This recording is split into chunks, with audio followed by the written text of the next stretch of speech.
Hey, Matthew. Good to go, Chair. Yes, when you're ready. Thank you so much. Good evening, ladies and gentlemen, and please may I welcome everyone to this virtual meeting of the Health and Environment Policy Committee. The time is 6 p.m. This is a Winchester City Council meeting held under the new regulations, which came into effect on the 4th of April 2020 in response to the COVID-19 situation. My name is Councillor Angela Clear and I am chairperson of the committee. There are a few housekeeping rules and matters to run through. First of all, please may I ask everyone present in this virtual meeting that your microphones remain muted and your camera is turned off whilst you are not addressing the meeting, as this will reduce background noise and avoid any unintentional disturbances. Please may I also advise that this meeting is being audio recorded and live streamed from the website and then can be found next to the meeting's details where the recording will remain thereafter.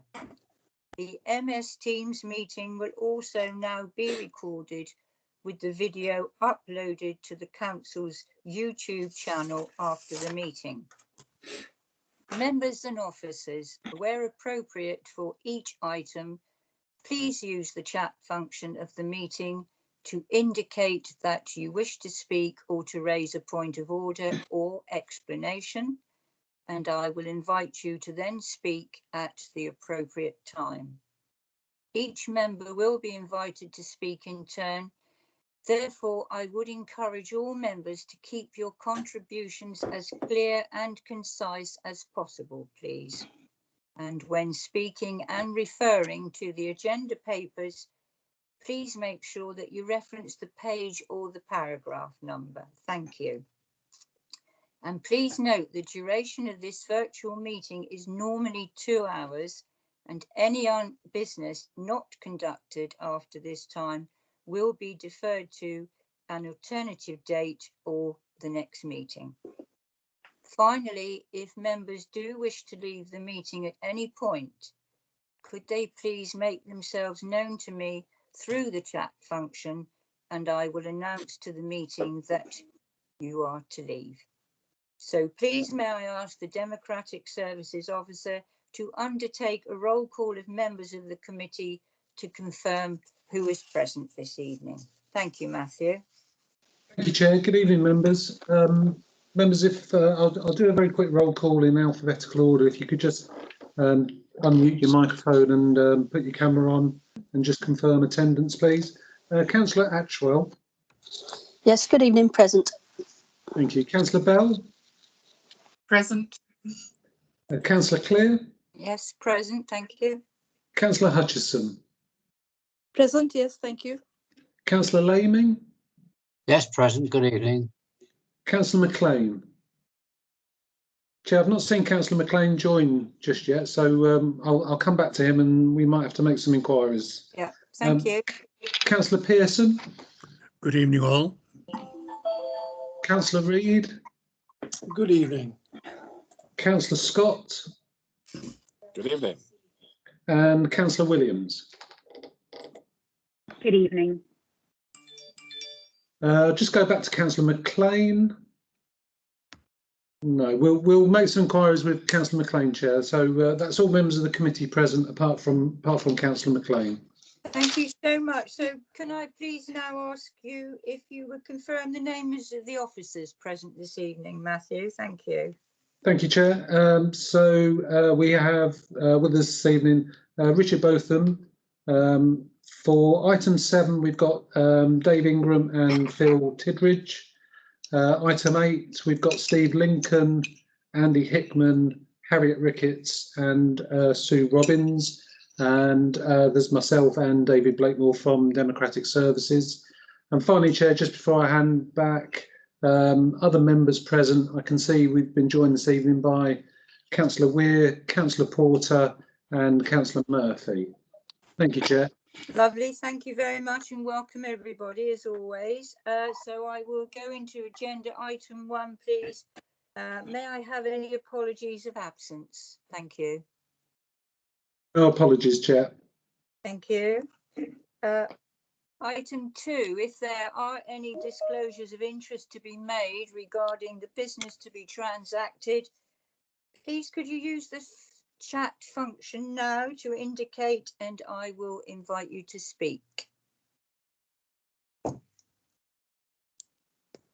No, I don't think I have any, do I, Matthew?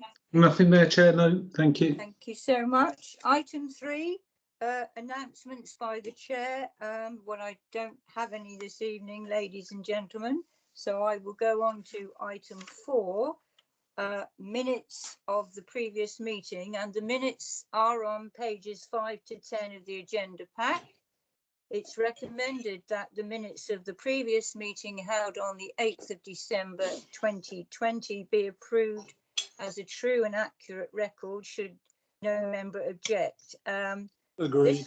If you do object, if you could unmute your microphone and state the nature of the objection or correction, we can do it now, ladies and gentlemen. Any objections or corrections? Thank you. No, I don't think so. Thank you. So we will take them as an accurate account of the minutes on the 8th of December. Item 5. Public participation, ladies and gentlemen. We do not appear to have any members registered this evening, so we will go straight on to item 6 to note the work programme for 2021. Ladies and gentlemen, do you have any comments or queries on that, please?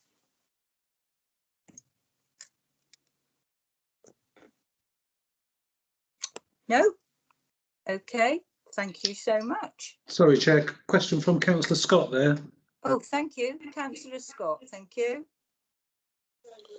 Don't know if it's probably the appropriate place to raise this, Chair, but looking and preparing for tonight's meeting and obviously looking at the forward plan as well, I've made this point with business and housing. We don't seem to have enough papers coming through, and in your spiel before the meeting was going to start about, you know, checking in the paragraph and reference whatever. Well, we only seem to have PowerPoints coming to these policy committees now, which is no different than like a member's briefing.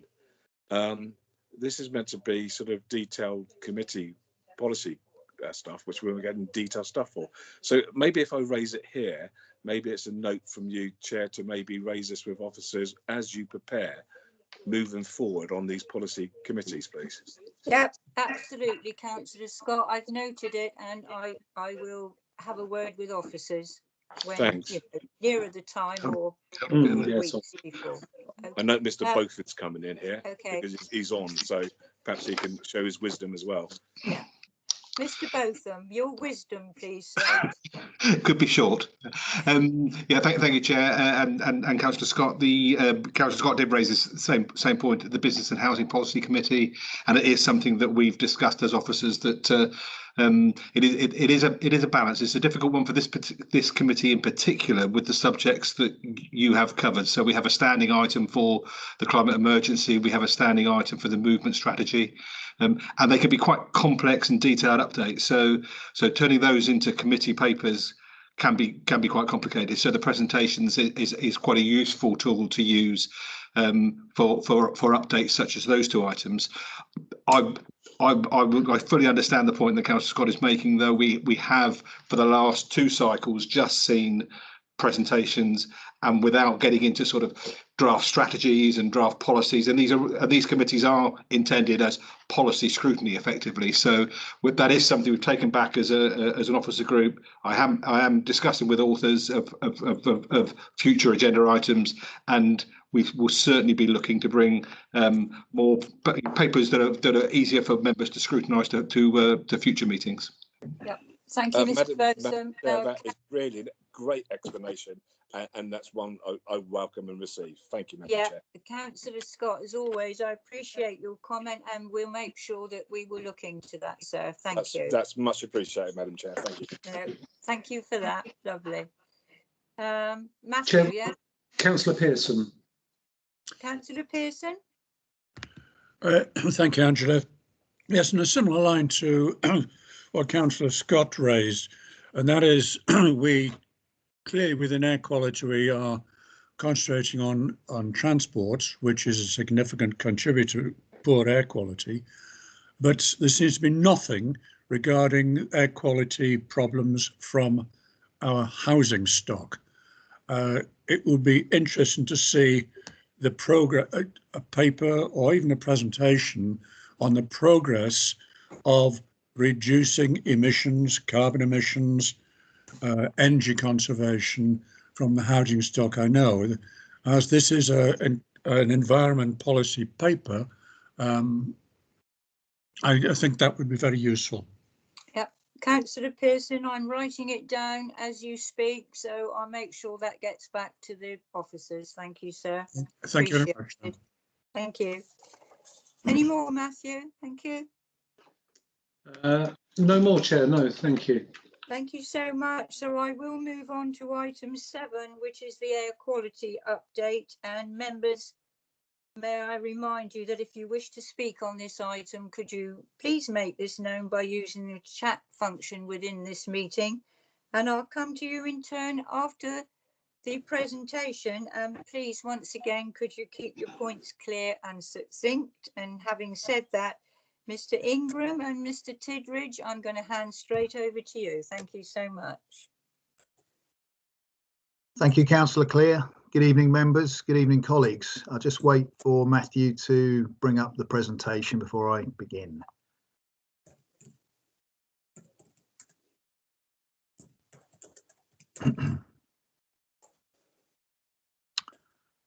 Thank you very much. So as Councillor Clear just mentioned, myself and my colleague Phil Tidridge form the sort of spearhead, if you like, of delivering on the Council's air quality responsibilities under its legal duties. And each year we are tasked with providing an update on progress on how we are seeking to achieve air quality, national air quality targets within our town centre. Many of you will be aware of these. You are, as it were, seasoned veterans of the environmental agenda, but I just wanted to go over some of the historical context of where we are, or the background as to where we are today, so that everybody's effectively up to speed and has an understanding. So Winchester City Council has an air quality management area which effectively covers the town centre around the one-way system and includes the 8 primary arterial routes entering and leaving the city. And as part of that air quality management area, we currently monitor for levels of nitrogen dioxide, and that is essentially what our air quality action plan focuses on. But in addition to that, we have historically monitored for particulates, primarily PM10s, which are sort of larger grain particulates, if you will. And recently we've started to undertake monitoring for smaller, finer particulates, PM2.5s, which you may have started to hear of mentioned more so in the press and the media, primarily because they are starting to recognise the public health impacts of fine particulates and how those particulates can affect all areas of the body. When they are breathed in, they are found in areas of the body such as the brain, placental tissue, and notwithstanding lungs and cardiovascular systems. So our air quality management area, as I say, primarily focuses on nitrogen dioxides. There are essentially 2 parameters of compliance for nitrogen dioxides. There is a daily mean standard and there is an annual mean standard. We in Winchester currently comply with the daily mean standard for nitrogen dioxide, but we in certain areas of the town centre still are in exceedance of the annual mean nitrogen dioxide standard of 40 micrograms per metre cubed. For particulates, PM10s, we actually meet both the daily and annual mean standards. So the monitoring we are undertaking is primarily to ensure that we continue to understand what our particulate levels are within the town centre. COVID, doesn't take long for COVID to come into a presentation these days, but as you will, I'm sure, have noticed yourselves, COVID has had a marked impact on traffic levels, especially in the early stages of the first lockdown period. And there was a corresponding improvement in air quality within the AQMA. As I say, we currently monitor from 2 static air quality monitoring stations in the city, one located in Chesil Street, right next to the Chesil Rectory, which monitors for nitrogen dioxides only. And you may have noticed another grey box that's on St George's Street to the rear of God Begot House, and that currently monitors for nitrogen dioxides particulates both in the PM10 and PM2.5 categories. And we've monitored for those particulates since February of last year.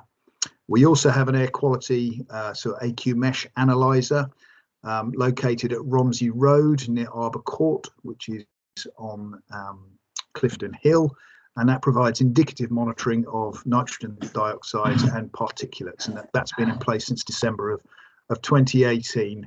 And further to all of that, we have 26 diffusion tubes around the city, which are monitoring and have been monitoring trending for nitrogen oxides for many, many years. And because we don't want to leave out the outerlying district areas, we have a further 8 NOx tubes monitoring background NOx levels in those locations as well. I might add that in the wider district, we are clearly in compliance on the basis of the results returned from those NOx tubes. If you want to have a look at the data, it is public. Well, the live data from the 2 live air quality monitoring stations, we do upload that to the AQNet website, and there is a link to that website there on the slide. We can go to the next slide, please, Matthew. And for those of us that are in air quality in Winchester, that shows the current air quality management area that was initially declared, I think it was back in 2003, and we have air quality action plans in place since 2006, and we're currently working to the 2017 air quality action plan, and we affectionately refer to that as the squash spider because it's got 8 legs and it looks rather flat, but we all know that Winchester isn't. Going on to the next slide, please, Matthew. This particular slide obviously shows trending analysis for annual mean nitrogen dioxide levels since we commenced monitoring back in 1997. You can see from that, it clearly shows that since the late 90s, there has been a gradual decline or drop in nitrogen dioxide levels, which is obviously a good thing. Back in the early 90s, we were, for the roadside site, which is the St George's Street, the pink line, the top line there on your slide, we were in the upper 80s or the mid 80s, and that gradually dropped down to the annual mean standard, which is indicated by the red line. So since around about sort of 2013, 14, we've been hovering at or around that annual mean standard. 1 or 2 years we've managed to drop below it, but as you see, there was a gradual increase in that level since sort of 2015, 16, and in the last sort of complete set of data, you can see 2019, which is the last but one blob. It was just at the annual mean standard for St George's Street. You can also see there that there was a sudden drop And if I go to the next slide, Matthew, it gives a bit of a blow up of that particular area.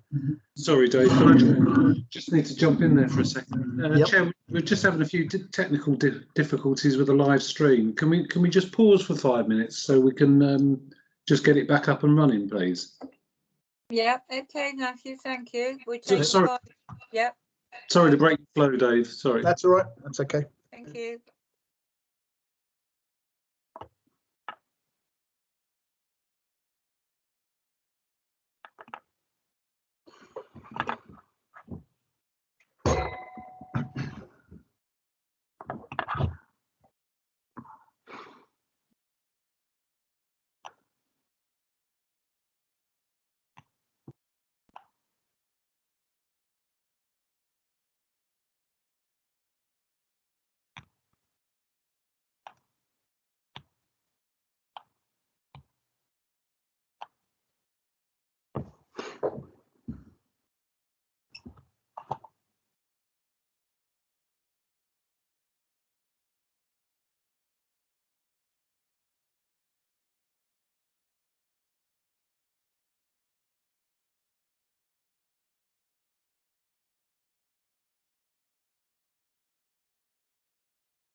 Ladies and gentlemen, I've just explained we are having a slight technical difficulty and we will be back with you in a few minutes. Thank you so much. Sorry, Chair, we're back now. So yeah, we're all good to go. Sorry about that. Okay, Mr. Ingram. Shall I back just to you, resume? sir. Okay, no problem at all. For those of you that may be wondering about the lower blue line, that was what we call a background monitoring site, i.e. a site that was located away from the roadside to give us an appreciation of what background NOx levels were like at the time. As you can see, they were way below the annual mean standard. So that site was decommissioned back, I think it was in about 2014. Hence the break in the line. So if we can go to the next slide, please, Matthew. And this just shows a magnification of the last few years, just to make it easier to see. So if you look at the 40 line there at the top, it just shows that at St George's Street we're sort of hovering at or around or just slightly below the annual mean standard, except for 2020, a rather anomalous year brought about by the COVID pandemic, which I alluded to earlier, shows how reduced traffic flows can see a corresponding fall in nitrogen dioxide levels.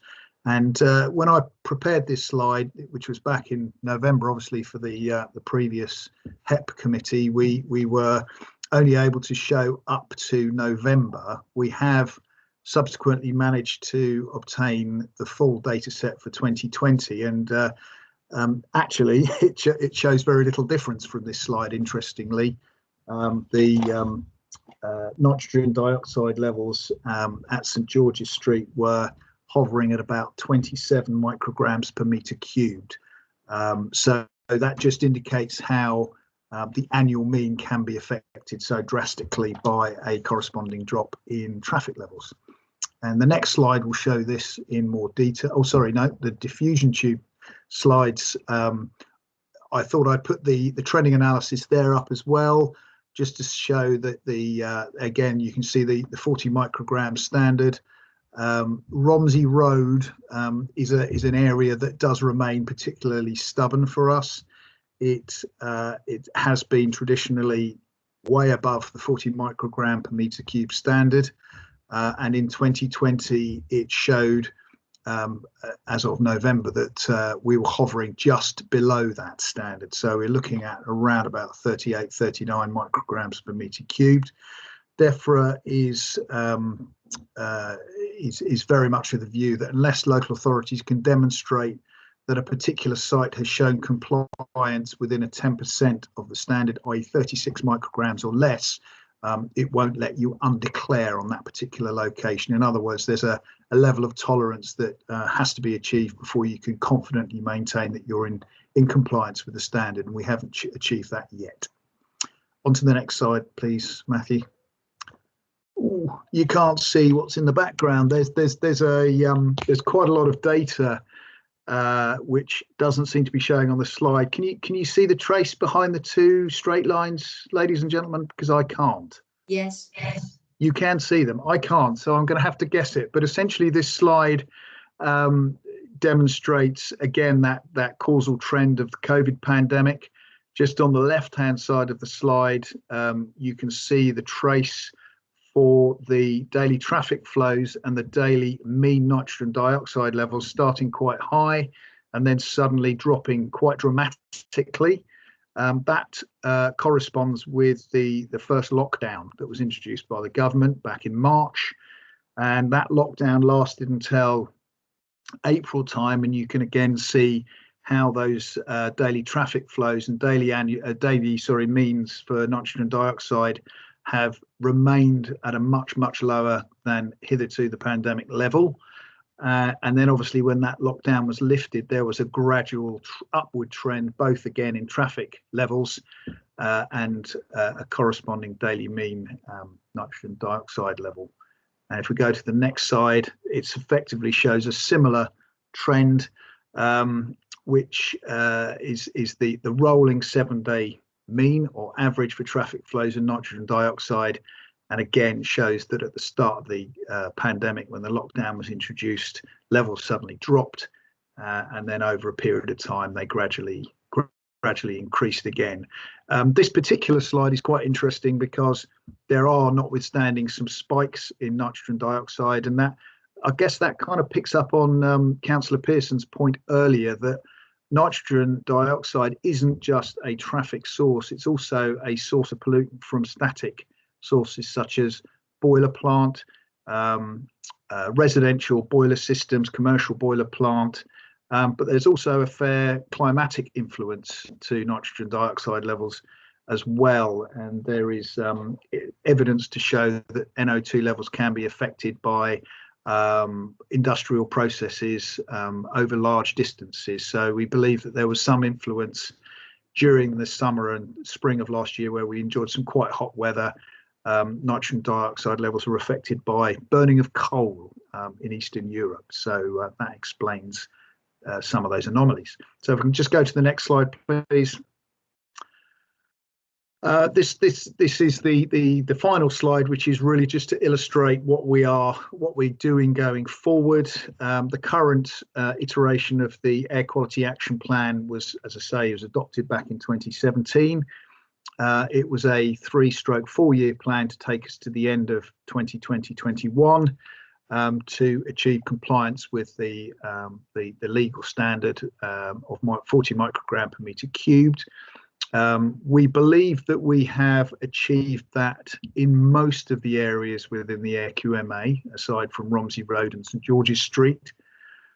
And the impacts of COVID, as I've illustrated, however, have sort of thrown a little bit of a spanner in the works. They've been very, very useful to demonstrate that relationship, as I said earlier. But unfortunately, the government has determined that because of the uncertain conditions and the influence of COVID, local authorities can't rely on that 2020 data as part of its trending analysis. You will have all probably noticed that since that first lockdown, traffic levels have gone up. And even though we are technically in a lockdown now, traffic levels have remained a lot higher than the first lockdown. So we fully expect those traffic trends to continue to rise. Whether they rise to pre-pandemic levels is something that will obviously unfold in time, but they're certainly a lot higher than they were earlier in 2020.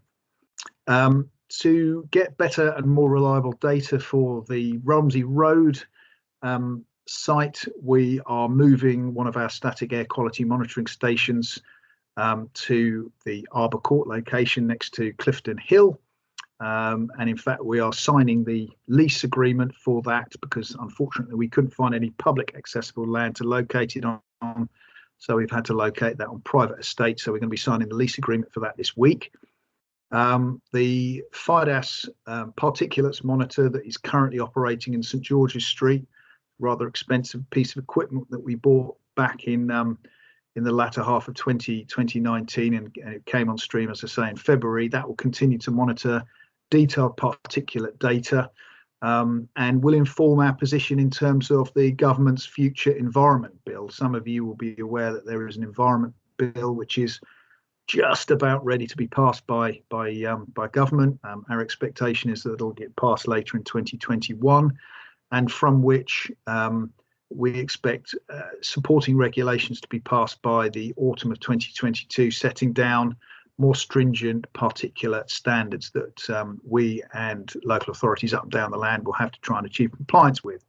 And at the moment, the jury is out as to whether or not those standards will be in line with the European standard of 25 micrograms per metre cubed, or in line with the WHO standard of 10 micrograms per metre cubed. So we watch that particular development with great interest.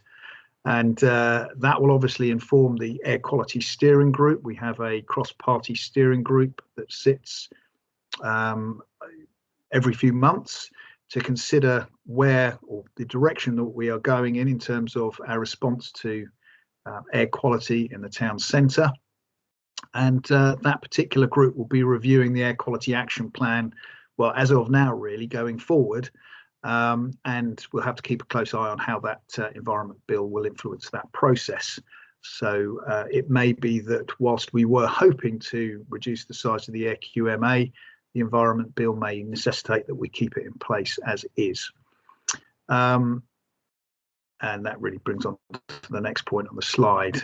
So those more stringent PM 2.5 levels may, as I say, necessitate a precautionary approach. So just in terms of sort of top line stuff that we're doing at the moment, we've installed an electric vehicle charging network, not just in the city, but in some of the market towns. So Bishop's Waltham, Wickham, Denmead have all benefited from new electric vehicle charging points, and we're imminently about to install EVCPs in Alresford as well, and clearly a number of EVCPs around the city centre in our car parking estate. In addition to that, the county is installing, I think it's 22 on-street charging points in Hyde. So we will suddenly be very flush with EVCPs going forward, and we'll be building on that work as well with our stakeholders and partners. We are currently engaged in a consultation process for our air quality supplementary planning document, which hopes to future-proof future developments going forward and mitigate their impacts, potential impacts on air quality in the town centre. We've adopted differential charging tariffs for parking, and we are very much looking to develop differential parking tariffs depending on the type of vehicle that people have, with a view to encourage cleaner, more lean burn efficient engines and ultra low emission vehicles. We've been working with our neighbouring authorities, Southampton, Eastleigh and the New Forest, on a burnless initiative. Particulates arise from bonfires, from solid fuel stoves in people's properties, in which we're running an education campaign at the moment, trying to raise awareness that whilst it's really nice to have a log burner in your home, if it's really old and not operating particularly well, it can have a really, really detrimental impact on particulate emissions, not just for your neighbours, but for yourselves as well. The levels of particulates inside your home go up hugely when you have an inefficient burning appliance in your home. So as I say, we're trying to educate Winchester population in that regard. We've of course got the movement strategy, and many of the deliverables from the Air Quality Action Plan rely on the delivery of the movement strategy going forward. So, for example, more park and ride sites to serve the northern approaches of the city. That's something we hope to see come out of that particular strategy. And notwithstanding resourcing for workplace travel planning, we're looking to work closely with our carbon reduction colleagues within the city to push more workplace travel planning, not just for the city council, but for our co-colleagues at the county council and across all the various large employers that Winchester benefits from. And my colleagues in the carbon reduction team have recently launched a travel survey for Winchester City Council staff, which will certainly inform that process. So there's a lot of good work going forward, and that concludes my presentation. So if you have any questions, please let me know. Thank you, Mr. Ingram. Appreciated. I will now invite committee members to ask any questions or make any comments on the report. So if the ladies and gentlemen on the committee would use the chat function to indicate their wish to address the meeting, please do so. So Matthew, do we have some councillors, please? Three to begin with, Chair. Councillor Reid, Councillor Pearson and Councillor Laming. Yep. Also, Chair, just before I hand back, we were joined, I think, right at the beginning of the presentation. Councillor McLean joined the meeting, and also Councillor Cook as well.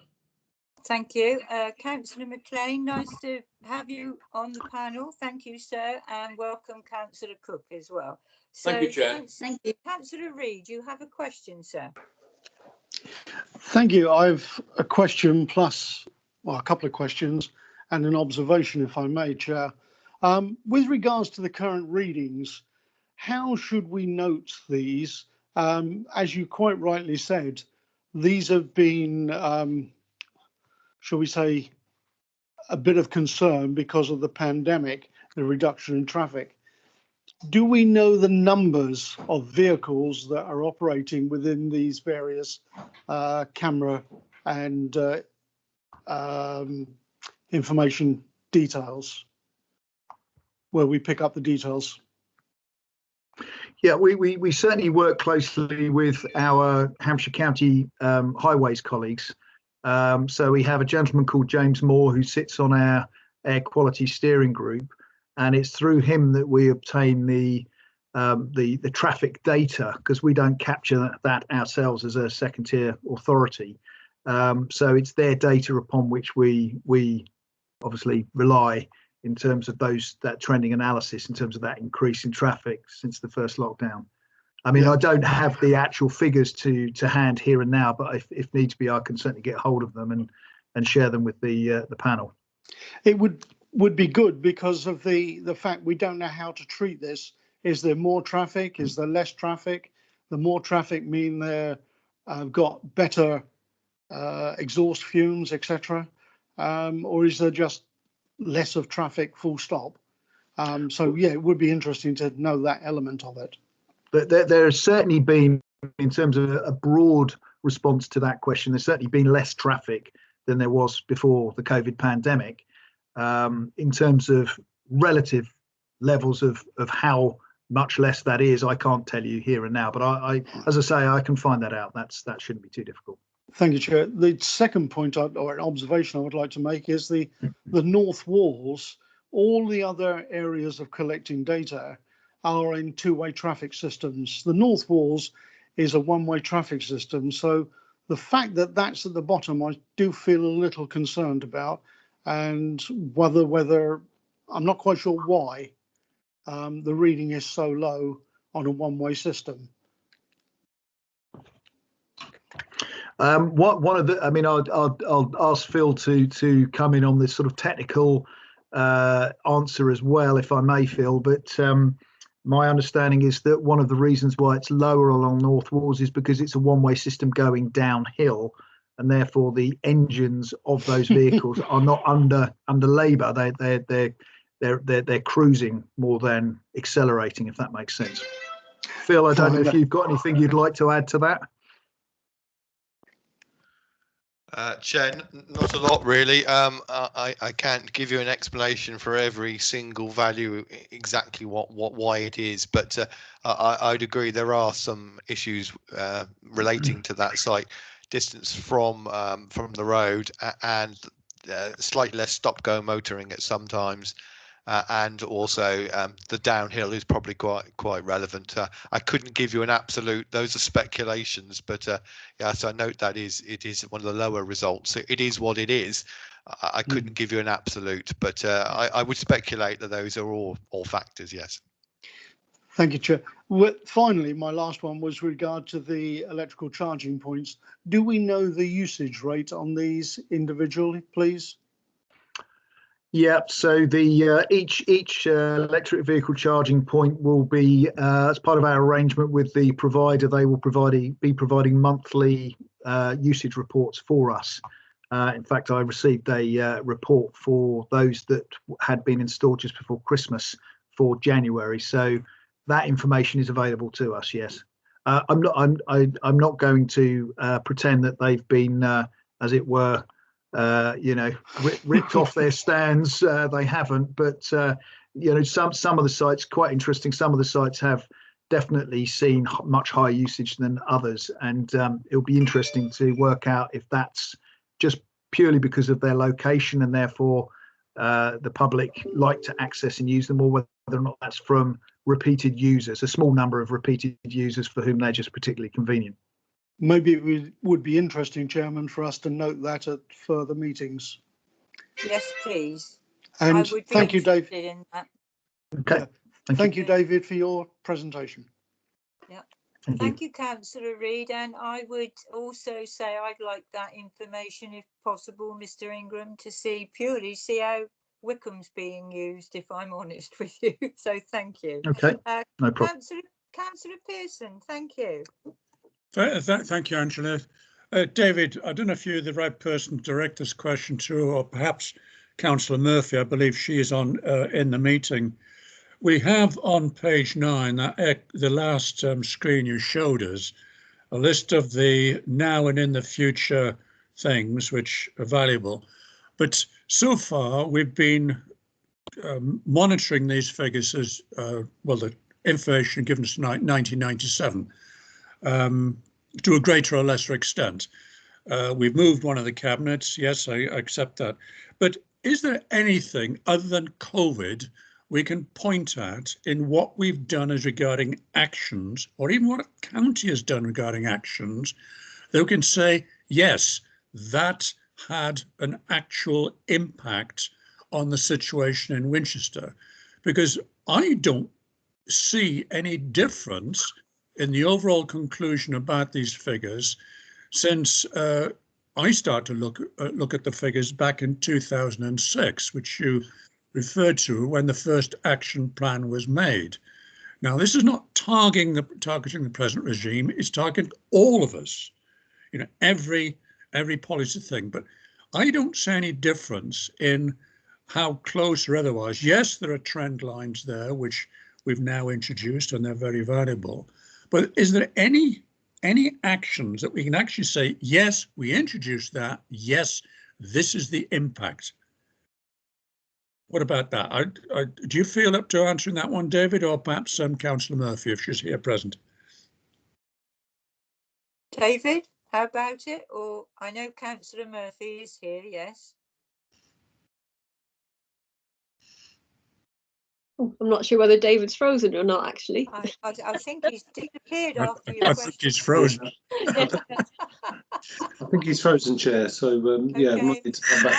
Councillor He's Murphy, clearly can you answer petrified. Councillor Pearson? Yes, I mean, there's obviously lots of stuff we're sort of bringing in that will have an effect in the future, but things that have happened in the past is difficult to say what the outcome has been. The electric vehicle charging points will hopefully have make a difference. Oh, he's back. How much of the question did you hear, David? Sorry, my apologies. Can you hear me now? Yes. Sorry, I just lost connection for some reason. I don't know why. I'm sorry we frightened you away for a little while, but did you hear Councillor Pearson's question, sir? I heard the first part, which was really inquiring as to what the measures that we've been delivering through the current air quality action plan. How effective have they been in improving air quality? Is that the question in a nutshell? Totally correct, David. Yes. Yeah. So we've introduced, we've obviously introduced differential parking charging in the town centre to encourage greater use of park and ride, which I believe has been very, very successful. So park and ride rates have dramatically increased, as has obviously use of park and ride buses.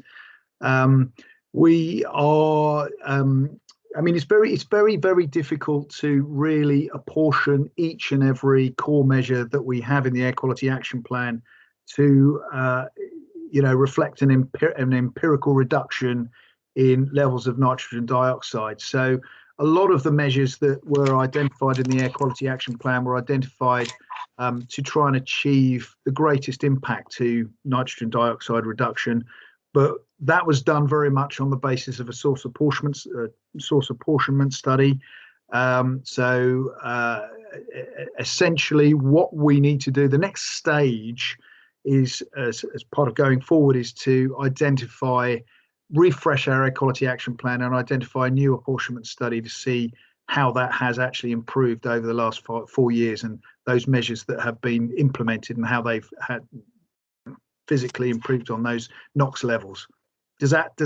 I know it's a bit of a a general answer, but I can't say how each core measure has, whether it's dropped, say for example the levels in Romsey Road from 44 to 39 or 41. I can't give you that level of granularity of detail. There is a comeback. I mean, clearly the park and ride buses are Euro 6, which is an improvement.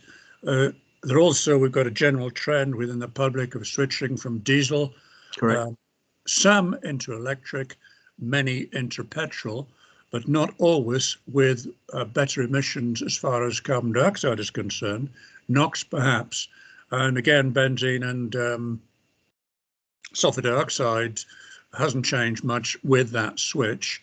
We've got the coming trend in Euro 10 about E10 fuels. That's 10% biofuels going into the mix. It's already 5%, 10%. Again, Euro 6 engine can take that. I think those who are not driving Euro 6 engines may have to get their carburetors adjusted. But we see the differential parking charges, yes, I grant that, but I don't honestly see, when looking at these trend lines and these figures, that there is a significance. Yes, we can say that is what has changed the situation, other than what people have done by switching their engines. Just as we increase NOx by people driving, like myself, switching to diesel. But again, a lot of people are switching to big SUVs, bigger engines, more carbon dioxide, more sulfur dioxide. And according to the press, the emission figures are quite horrendous from these vehicles. So must be a degree of frustration for you guys that there's nothing really significant. We're just tinkering around the outside of this. Yeah, I mean, it would be probably fair to say that the most significant improvements to air quality would be realised by significant reductions in vehicles accessing Winchester's town centre. And as you well know, there is a dichotomy. There is a conversation to be had on how we can reduce those levels of traffic without having direct impacts on economic prosperity and obviously footfall in the town centre accessing Winchester's businesses. So we're trying to make those people accessing Winchester, we're trying to influence their choices by discouraging larger, more polluting vehicles. And I accept what you say, that the level of uptake of sports utility vehicles has far outstripped electric vehicle uptake, which is, yes, very disappointing for us that are in the business of knowing these things. But as I say, those drivers, and as you point out, those drivers are greater than Winchester. You know, that is a national trend, and we are dealing with effectively wider societal behaviours. You know, they prefer that kind of vehicle, and that does look to undo some of the work that we are trying to achieve. So this is where differential vehicle charging comes into play, trying to discourage those individuals from accessing the town centre and keeping them out of the town centre. But as you also know, Winchester is a socioeconomically better off area than some, shall we say, and those individuals can equally afford those increased tariffs. So it is hard, I grant you that. It is very hard. Well, we appreciate it, Mr. Ingram. Okay, Councillor Pearson, Councillor Lehman. Well, yes and no. I mean, I think David, like me, is incredibly frustrated.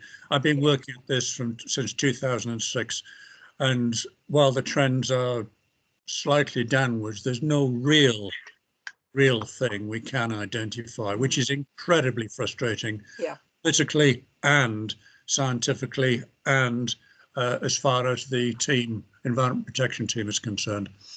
I'm sure Councillor Murphy will agree with me when I say that. Yeah. Councillor Murphy, did you wish to come in on this at the moment? Yes, it's just to say in the next paper we'll be discussing what we can do to sort of change behaviour, and it's one of these things that, again, it's trying to persuade people that they don't drive their big gas guzzlers if we can. Yeah. So that will come up in the next paper about how we can change those behaviours. Okay, thank you. Councillor Laming. Yeah, several points, David. Are we monitoring the background levels of the PM 2.5? Because there has been suggestions that the levels haven't dropped in the countryside at all. In actual fact, they've increased during this period of pandemics. The second point is that we know that Romsey Road is highly polluted, probably due to buses and that being under heavy load. So we need to consider the fuel we use on the buses, whether we should go over to electric or hydrogen or something in that area. But also, do you monitor the amount of pollution that's coming up from the railway with their heavy diesels pulling the traffic out of the docks? Just to take your first question first on the PM 2.5s, the only two monitors that we currently have for for particulates is the AQMS, which is up at Romsey Road, and the FIDAS 200 monitor, which is in St George's Street. So the direct answer is no, we are not currently monitoring particulates out in the countryside, and that's primarily because we are obviously operating to a national standard. The air quality action plan relates to the primarily to the air quality management area, so that's why we focus our monitoring efforts inside of that area. I accept that there are particulates, there are background levels of particulates. If let's say, for the sake of argument, that humans were not on this planet, there would still be background levels of particulates generated through natural sources such as erosion of rocks and minerals. In fact, I understand that particulates are particularly high in coastal zones because of sea salt, by way of example. So there will always be background levels of particulates over which we have little or no control. But the higher levels of particulates that we are interested in that have an impact on public health, primarily we're monitoring for those in the air quality management area. So that would be my answer to the first question. The Romsey Road question about buses and whether or not we should be looking at alternative fuel vehicles. The park and ride buses are obviously Euro 6, which is the latest internal combustion engine standard as things stand at the moment. Obviously, those standards will tighten. And then you're looking at, as you say, electric buses and or hydrogen fuel cell buses. Both of those particular technologies are, well, they come at a cost, shall we say, and decisions to bring those buses into play are by the bus operators, and where we have them as providers under contract, such as the park and ride, are for ourselves as the local authority to make those decisions on. And I'm sure that those conversations will start to grow in interest going forward. And in terms of the last question about railway emissions, because air quality monitors are, they monitor the air quality at the point of the analyzer of the air quality monitor. They are unable to differentiate where that air quality source has come from. So nitrogen dioxides from a train or a car, it cannot tell between the two. It just monitors for nitrogen dioxides. But I do take your point that because Romsey Road passes over the top of a railway line, there is likely to be additional impacts from train traffic travelling beneath it. So yes, it's a point well made. Thank you, Mr. Ingram. Thank You you. all right, Councillor Laming? Yes, thank you. Thank you. Matthew, any more, please? Councillor Bell, Chair. Oh, thank you, Councillor Bell. Thank you. Thank you very much, and thank you, David, for the presentation. When you came to the end and you were talking about the Burn Less initiative, and as we know, log burners are still are, I think, very on trend, and therefore many people have them who wouldn't have had them before. But I just wondered, we're all used to having monitors all around our homes now, smoke monitors, smart meters and everything. Is there a household NOx monitor? Is there something that would persuade people, I think, if they could actually monitor something within their home, especially where the log burner is, because they won't necessarily know if they've got the particular type. I know the very newest ones, log burners are better, but I doubt if they will know from that. But maybe they could monitor. Is it possible? I remember when the schools were given diffusion tubes, weren't they? There was an experiment one year. Yeah, I mean, I would say the parameter of greater concern in terms of solid fuel burners is probably particulates, especially the PM2.5. So there are studies undergoing or being undertaken at the moment to identify the relationship between those solid fuel burners and levels of particulates inside the home. And there are monitors that you can obtain which provide you with indications. I mean, they're not to the same degree of calibration and standard that we are used to working with, but there are certainly PM monitors out there that can be used to inform occupants that every time you light your either your open fire or your log burner, this thing's going to start shooting up. But additionally, it will go up with cooking as well. So cooking, just standard cooking activity on a gas hob will also raise particulates in the home significantly as well. So yeah, it's. So people tend to have extraction hoods and things, maybe where the cooking is, but they're probably not thinking of the particulates from their open fire or log burner. I know it's being talked about it a lot, I think. As part of the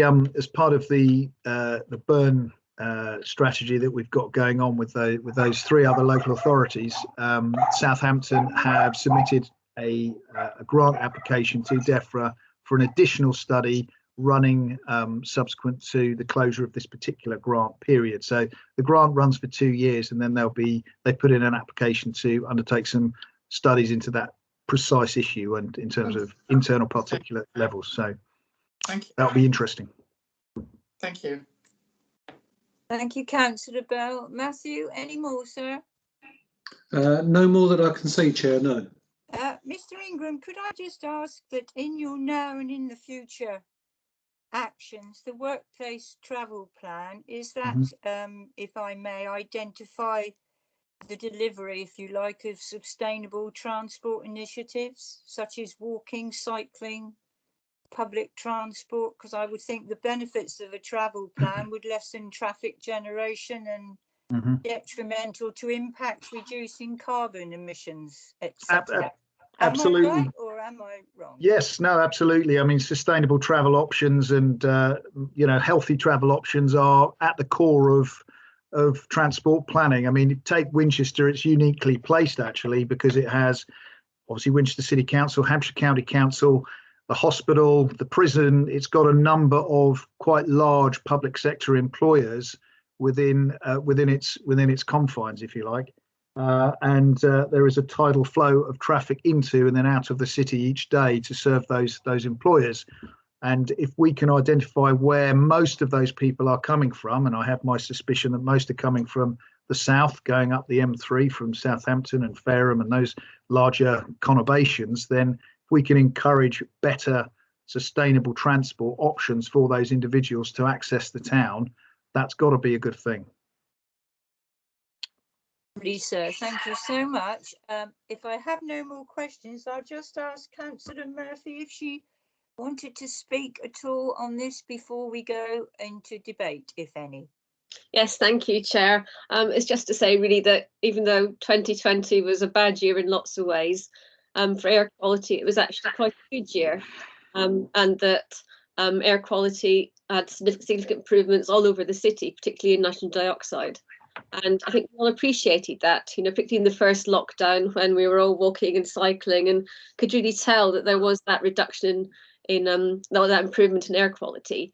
And I think hopefully with the air quality steering group, we can sort of work together to see how we can try and keep those improvements in the city centre and in the whole district. Thank you. you, Councillor Murphy and Mr. Ingram and Mr. Titheridge. Appreciated. Now I'm going into debate. So, Matthew, debate, please. Any councillors? Councillor Reid, Chair. Right. Councillor Reid, over to you, sir. Thank you, Chair. I think what Councillor Murphy has just said is fine, but it's a misleading figures that we've got at the moment. Once we get back to a form of normality, this will obviously give us the right figures. So I don't think where we should note them at this point in time, I don't think we should take too much from them. With regard to people going in and out of Winchester, I think probably the southeast is probably the worst affected. There is no direct public transport from the southeast into Winchester. In some places throughout the whole of the district, there is not even public transport. So this in its turn will inevitably mean that more and more people, if they want to go to Winchester, will have to go by private transport. Where we have the car parks is obviously very important. Many years ago, when I was in Oxford, the system of car parks and the ring road worked a treat and still does. We unfortunately do not have a ring road that will enable us to put the car parks really where we want and in order for traffic to go around the city. But public transport is a main problem from members of the public from the southeast corner of this district. Thank you, Chair. Thank you, Councillor Reid. Matthew, anybody else, sir? Councillor Pearson, Chair. Thank you, Councillor Pearson. Thank you, Angela. Yes, it's just reiterating my frustration that, I've said this time and time again, we're measuring NOx, we've got a big spread, certainly within Winchester City, of diffusion tubes.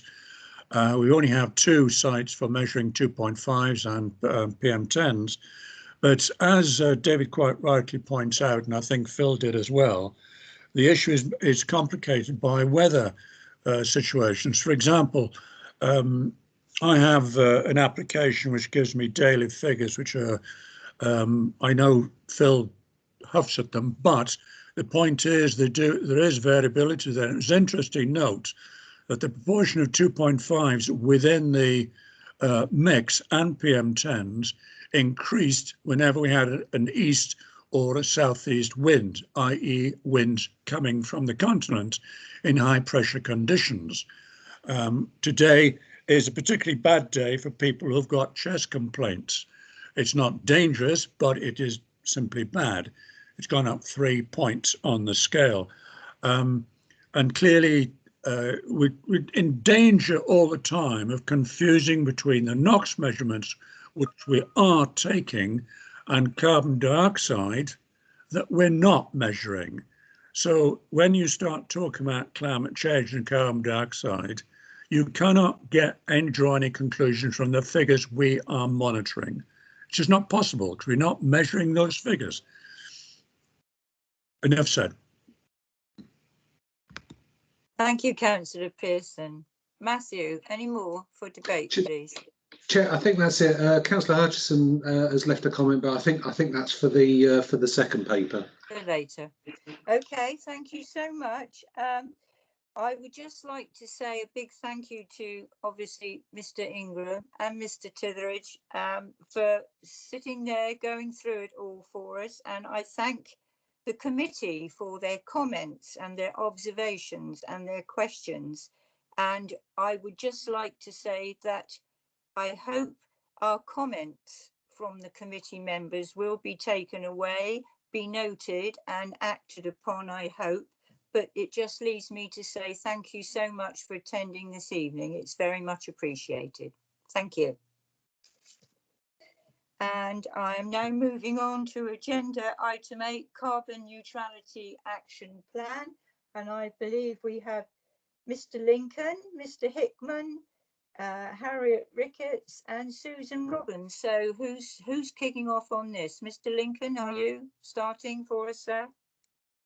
I think I'm going to kick off actually, Chair. Oh, It's okay. okay, sorry, I was going to bring you in later. I apologise. Okay, Councillor Murphy.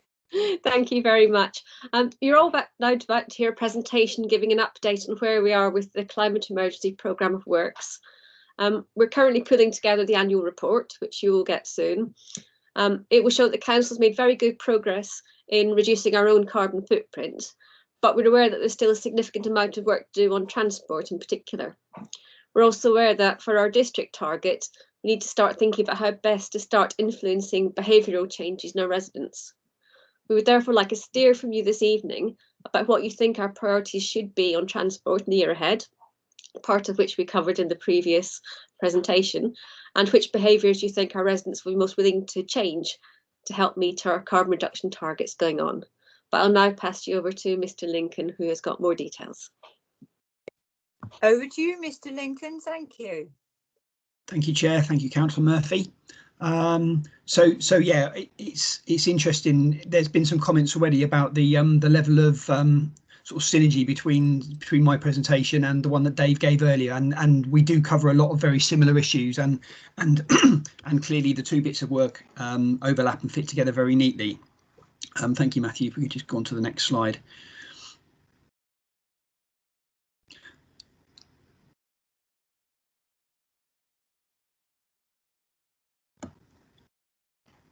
So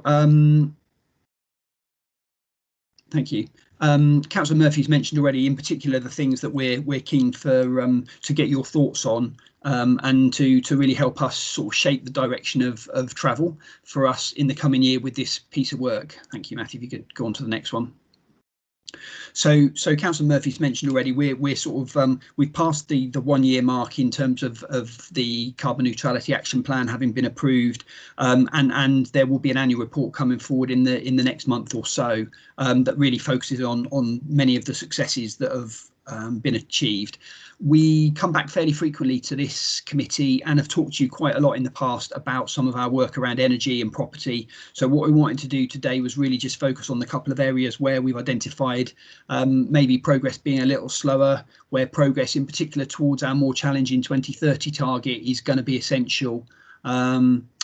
And really just talk about those a little. So there's just a few sort of headlines there in terms of some of the positive things that have been achieved. We didn't really want to dwell on those tonight. It's such a huge area of work. We've generally found it more helpful, and hopefully members have as well, to focus down on some specific areas.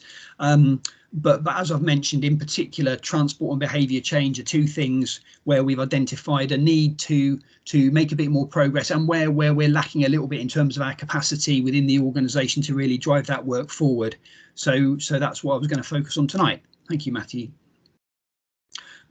So just by way of a bit of context, the importance of transport, we've obviously just been talking about it, and it's fairly self-evident and obvious.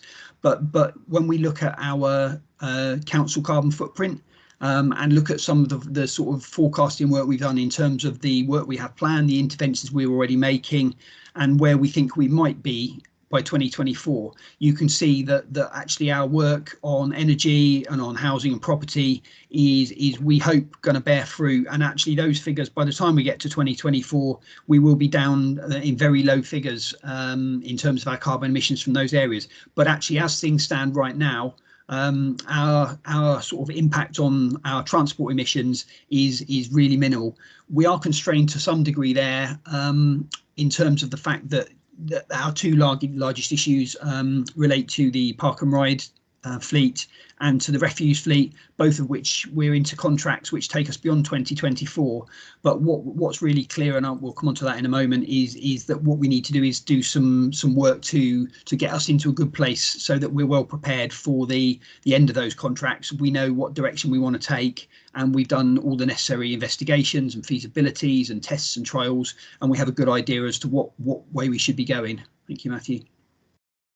And also in terms of transport, this is information that comes from WINAC's annual report in terms of the district carbon footprint. And again, they highlight there, we talk about 2018, but that's only because this data is always sort of 2 years. There's always a 2-year lag between the data being reportable. So 2018 is the most recent data that we have. And as you'll see there, the 2018 figures show that that road transport, and those figures exclude motorway traffic, but those figures, the light blue, is still significantly higher, probably 50% higher again than any of the other emissions sort of sources within the district. So, you know, clearly transport, both from the city council's perspective and also from the wider district, is a really important issue to tackle. Thank you, Matthew. So the carbon neutrality plan identifies a number of key actions, and actually a number of these were already touched on during the previous presentation that Dave gave. So there's nothing sort of particularly new there, and everyone's very well aware of what they are. The revised council plan obviously has some ambitions to improve on statutory clean air, again, as Dave has already talked about. And you'll be very well aware Winchester movement strategy work, and county is currently reviewing the county-wide local transport plan this year. So there's work ongoing which will really help shape all of this, along with obviously sort of national policy, which has already just been mentioned, which is key to achieving some of our transport ambitions to make the carbon footprint of the district reduce significantly. Those are the key bits of work that are going on at sort of a high level. Thank you, Matthew. But what we have identified, and in conversation with Andy Hickman, who obviously heads up the transport team and who is here tonight, and hopefully will be able to answer if there's any specific questions around that area of work. What we've really got is a lack of capacity to develop and really sort of drive forward some of those sustainable transport solutions. There's been a lot of sort of webinars, seminars, summits going on around climate change over the last 12 months or so. It's obviously very high up the agenda across the country. And actually, as it happened, I was on one today with the organisation APSI, who we're a member of, and there was a series of presentations there today from people who are involved in different sort of levels of transport initiatives. And what's really clear is there are some councils, and now admittedly some considerably bigger than Winchester, some, you know, unitary in quite large metropolitan areas. But the ones who are really making inroads here are the ones who are investing significantly in terms of time and resource, in terms of sort of researching and studying, pushing the boundaries, and investing along with some of the private sector partners, the bus operators and others, in terms of really looking to collaborate on work to try and make a difference here in terms of some of this electrification. So I think, you know, there's lots of really good work on, and, you know, you will have you talked at the last meeting about the Winchester movement strategy, and obviously Andy's team's heading that up. But there is probably a lot more that we can do. Andy is looking to establish a post within his team, which will be a permanent post to really drive forward the Winchester movement strategy work. And we do think that that permanent post within the organisation will clearly help to achieve some of the things that the Carbon Neutrality Action Plan wants to achieve. What's not clear is it's unlikely that will really be sufficient to help drive us forward to the extent we need to. So I think we have a budget for the wider and broader climate work, and we're certainly in conversation with Andy once that post becomes established about identifying what we can do, what additional resources needed, whether that's internal or whether it's bringing in work, sort of packages of work commissioning from, for example, the county council to help support us with some of this work. But it's very clear that we need to kind of increase our sort of commitment and our investment in planning for some of this work. Thank you, Matthew. No, that's fine. That's fine. So that's transport. In terms of the other area of work that's really clear, and we've known for some time that we really need to start on this in a serious way, is a kind of a targeted, focused, ongoing, sustained kind of campaign of behaviour change. This slide obviously has got an enormous amount of detail on it, and I suspect, like me, you probably can't really pick out much detail from it on the screen here. Hopefully, if you had a chance to have a look at the slides beforehand, you could have a look in more detail. I didn't really put it in there with the intention of picking on any one specific piece of information there. I think what I wanted to do was really just highlight the level of information that is out there in terms of sort of behaviour change and insight into how to influence people's behaviour. This is a really good bit of work that Hampshire County Council did. I'm really jealous of the fact that they had the resource to do that, but fortunately we're able to sort of benefit from it and learn from it.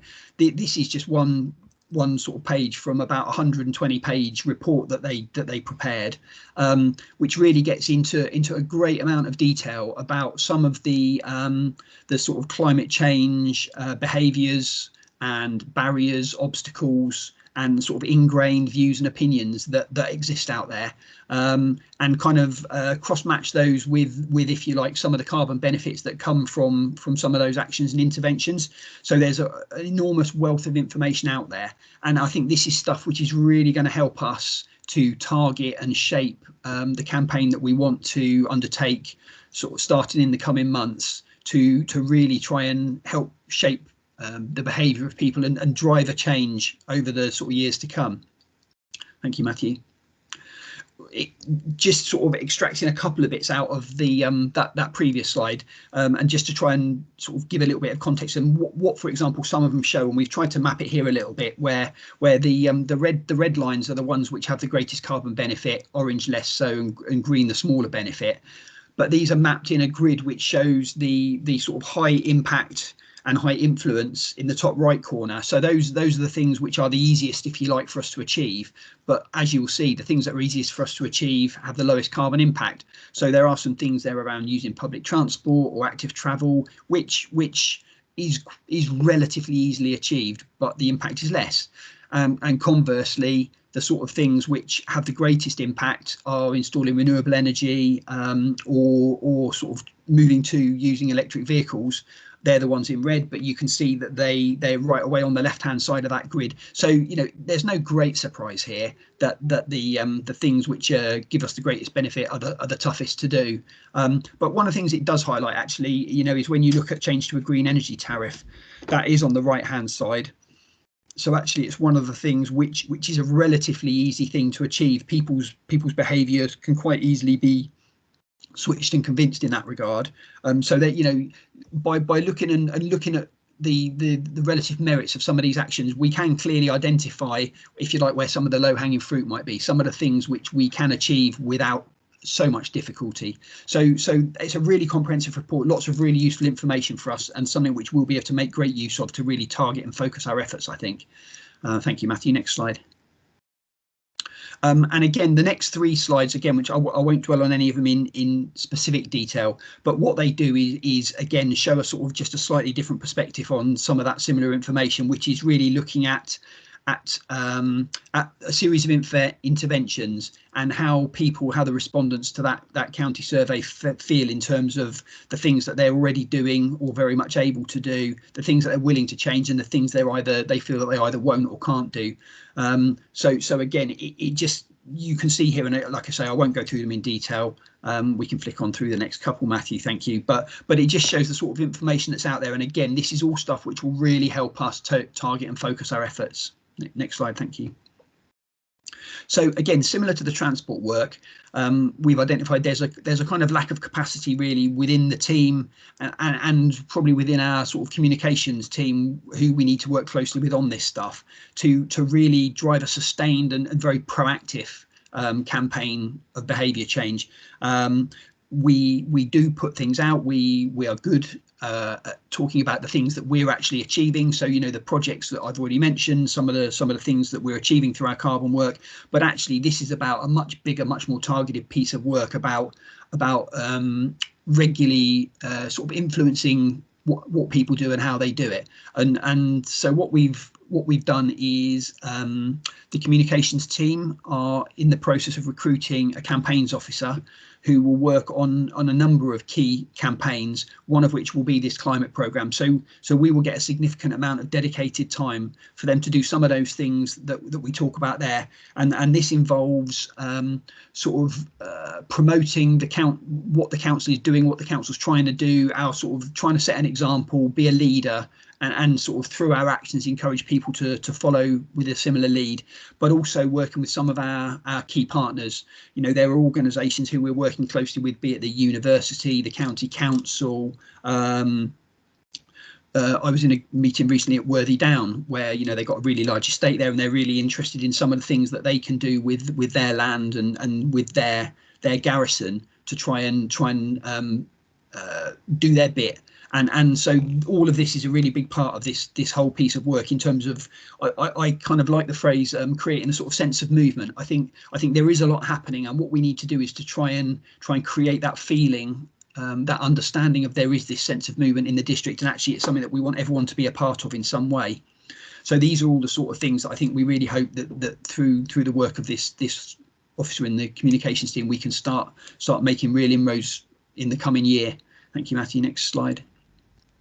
So that's kind of the two main areas that we're very keen to just kind of get the views of members, particularly, you know, there's the transport issue, and I know we've talked about that a lot earlier already in this meeting and at the last meeting around the movement strategy, particularly in terms of the behaviour stuff. I think, you know, members have a really good insight into the issues that are of concern to people in their area, and the sort of the sense of feeling that there is amongst people, what sort of issues are likely to have some resonance in their communities, and that may be very different within central Winchester, for example, to some of our outlying rural areas, and different again to some of our sort of towns, market towns, and our areas sort of down on the southern fringes of the district, sort of nearer the sort of coast and the larger settlements down there. So it would be really interesting just to get a sense from members as to where they think there is where we're likely to get some traction in terms of some of these areas in which we can encourage individuals, households, businesses, and all stakeholders to really start to think about their own contribution to sort of reducing carbon emissions.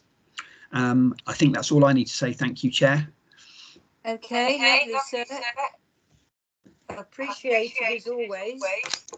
Oh, I've got an echo. Steve, don't go away, because I'm sure we've got some questions for you. Matthew, questions from councillors? Are there any, please? Thank you, Chair. I've made a note of Councillor Atchwell, Councillor Hutchison and Councillor Scott. Thank you, sir. Councillor Atchwell, you first then, please. Yes. Thanks, Steve, for the presentations. Really encouraging what's been going on. Just in my mind, obviously, we still need to try and educate members of the public how they're going to go with us. I was just wondering, maybe in the future, whether we could have maybe a road show that goes around the different villages, showing them what can be done. Possibly in some villages have like a no car day and use different modes of transport to get around. Just some ideas.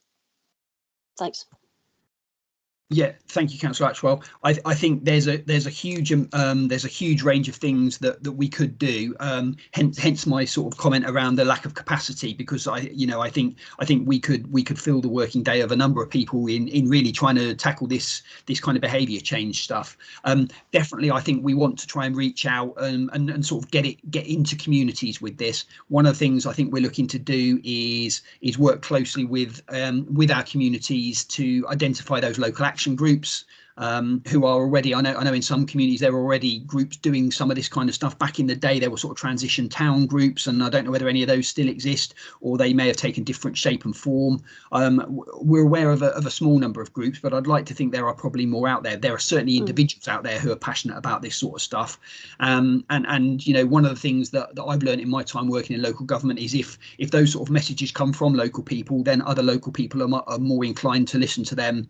You know, we are the council and people will listen to us, and we want to try and be a leader, but you know, those messages often come better from a more local source. So we really want to work closely with our town and parish councils to really try and get them to buy into the agenda, and hopefully see their role in sort of helping shape people's behaviour as well. So that there's lots of this stuff, and I think, yeah, road shows, we want to go out there. I think, you know, it's going to be newsletters, it's you know, it's the 10 top tips, it's all of this stuff. I think I feel like we need to create a constant stream of information, and it's that sort of drip effect. I feel it's something that is always there. People are always seeing it and hearing it, and it starts to become second nature. In the same way, you know, recycling, you know, the work that the council and other councils have done in recycling over the last 10-15 years, you know, recycling is now something which people don't even give a second thought to. It's just natural, everyone does it. And you know, it is a long-term piece of work, but I think we're talking the similar type of work and the similar sorts of approaches that we need to take, I think. Thank you. Thanks, Steve. Thanks, Chair. Thank you, Councillor Atchwell. Councillor Hutchison, please. Thank you very much, and thank you for a really good presentation. What I really wanted to do is to respond a bit to your questions and to make a few points. I very much appreciated the point that you referred to the fact that every place in the district is different, and therefore what works in one place won't work in another. I'm going to make my comments in relation to Winchester town, which after all is where there is the highest concentration of people and pollutants, and therefore in a sense has to be the focus, because that's where we can make most impact, which is not to say that other areas are not important. Of course they are, and what you do in different areas is completely different. But with relation to Winchester town and focusing on transport and reducing carbon, I'd just like to make a few sort of key points. The first is that I think I'm right in saying that 8,000 or 9,000 vehicles come into Winchester every day for people who cannot afford to live in the town. So it may sound counterintuitive, but the most important thing, and it's a bit long term, that we need to do in Winchester is to provide affordable homes. If we can provide affordable homes in the central area, and I believe that can be done, and that's something we're going to look at in terms of a plan for Winchester and the local plan, then we would cut the number of vehicles coming into the town very considerably. We'd also create more footfall, and we'd create the conditions for active travel. So we would not only do something that is beneficial from the point of view of reducing pollution, but we also improve health and well-being and neighbourliness. Linked to that, we have to focus on making the streets attractive and safe and pollution-free for pedestrians and cyclists. Infrastructure is absolutely key. In terms of behaviour change, this is the #1 thing which will totally change it. I say that from experience and from observation. I've worked on schemes in other areas where you change the streets, you make them pedestrian friendly, and suddenly everybody starts walking. It's as simple as that. It isn't telling people to do it, but it's creating the conditions that make it self-evident and obvious. And that process hasn't yet begun in Winchester, but I think is absolutely crucial. And when we talk about behaviour change, that's what we need to focus on. As soon as the streets feel safe, attractive and walkable, people just do it automatically. And similarly with cycling. And there are plenty of places in this country now where you can see the evidence for that, and that must be our focus. And that is health and well-being as well.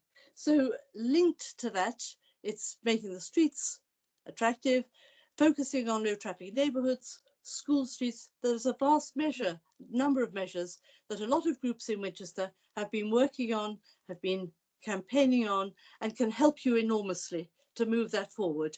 We've been longing to do it, and a lot of the background work has already been done. It's just waiting for somebody to actually make sure something happens. Councillor Hutchison, do you have, I mean, I'm enjoying what you're saying, please don't think that, but it seems rather that you're in debate. Do you have specific questions at the moment? No, what I was responding to, sorry, I did make it clear that I was responding to the questions that you had asked. I'm sorry, I'm not, and it is debate, it wasn't questions relating to it, but the point that you had said questions for the policy committee, and these are the sorts of issues that I think are the important ones. Sorry, that's what I was really doing. Forgive me if I'm doing the wrong thing. And then one other small item I would refer to, which I think would help a lot, is to encourage and support farmers markets. But there are very many others, but since we're focusing on transport, that behaviour change linked to infrastructure change is absolutely fundamental. And without that, there's no point in going out and telling people to do it, because it won't happen. Sorry. No, please don't apologise. I was just checking. So thank you so much. Sorry, the final point I was going to make, one more, is in relation to pollutants from houses. It's really key to work with partners to get a refurbishment programme for private accommodation, both rental and home ownership. It's a difficult one, a really difficult one, but it must be a priority, I believe. Thank you. Sorry, yes. No, Thank you very much. Please don't apologise. Mr. Lincoln, did you want to come back on anything at this moment? I think only to say it's really obvious, you know, again, from what Councillor Hutchison just said, you know, this is about, and one of the sort of challenges of kind of trying to help oversee this programme of work is it cuts across everything that the council does. You know, we just talked about there about sort of transport and transport infrastructure, about affordable homes. So, you know, we are working really closely with our colleagues in all of these teams, and Andy Hickman's here tonight. I don't know whether he wants to say anything once I've sort of replied to this one. And we're working with all of our key partners as well. So again, Councillor Hutchison talked about various groups out there. You know, WINAC will be one, and there are lots of others who are striving to do this. One of the things that we are really at pains to try and get across is that often, particularly in terms of this district challenge of getting us carbon neutral, the question is phrased in terms of, you know, what is the council doing? What can the council do? And we're very much trying to sort of change the narrative slightly there, which is what can the council help us? What can the council help you to achieve? You know, so much of this is really beyond our control. We can influence to some degree, but lots of it is way out of our control. And we, in terms of this district carbon footprint and the district carbon neutrality challenge, we're an enabler and a facilitator and a leader, but we really need to work with our partners and stakeholders and everybody in the district to achieve that. So yeah, absolutely keen to work with all of those groups and organisations that are out there, and we've got various meetings. There was a meeting that WINAC chaired sort of with and for us last week, which was working with various community groups and leaders. So I think some of that work is already happening, and we just need to do more of it. I don't know whether Andy wanted to add anything, but did you, Mr. Hickman, want to come in at all? Yeah, I can do. I'm just very much agree with Councillor Hutchinson. I mean, behavioural change and awareness campaigns are things that have been done in the past. The County Council had a Head Start campaign about 10 to 15 years ago, but without the infrastructure change that goes with it, they're pretty short-lived because they need to be sustained, and you need to provide the alternatives for people. And with the movement strategy and the active travel schemes that the County Council are consulting on at the moment, I think we've got to start in the right direction for that, but we need to fund it. We need to find sources of funding to deliver that infrastructure change and that sustained behavioural change and those awareness campaigns. So we're going to need to put some money and some effort into it. Thank you. Thank you, sir. Councillor Scott, I believe you have a question. Got a few questions, if that's okay, Chair.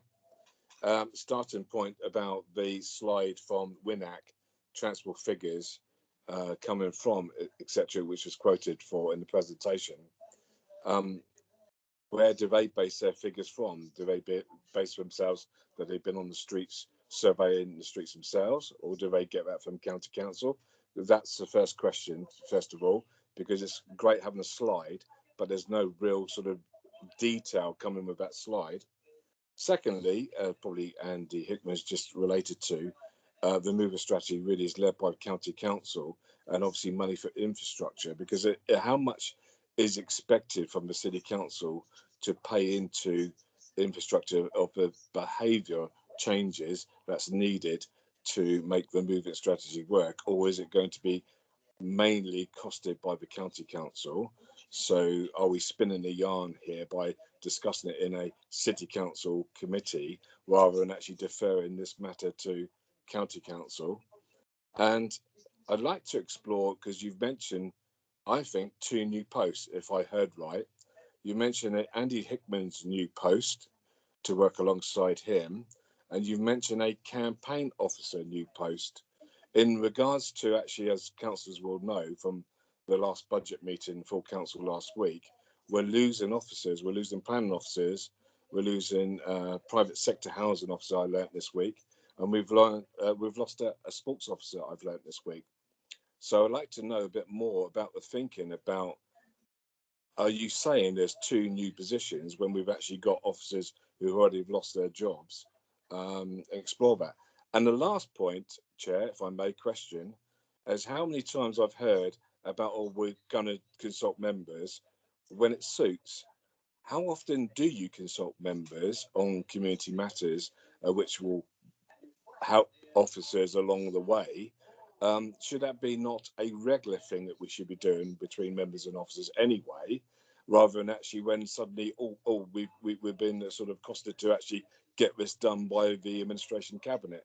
Maybe there should be a culture of members and officers working quite closely on a regular basis, to be honest. So the question would be is, why is that already a good situation between officers, particularly from the community office department which Steve Lincoln leads to, and why doesn't he know actually what's out there already? Because he's got a few officers worked, well, himself and Mark Maitland's been working in community for many years. You should know what's out here. Thank you, Councillor Scott. Mr. Lincoln, you got a few tough questions there. Are you okay with answering all of that, sir? Yeah, absolutely. I might pass one of them over to Andy if I can around the transport infrastructure. In terms of the figures in the WINAC report, those are figures that they get from national sources, which can then be broken down to district level, and it's from the government-based department, business or economy, innovation.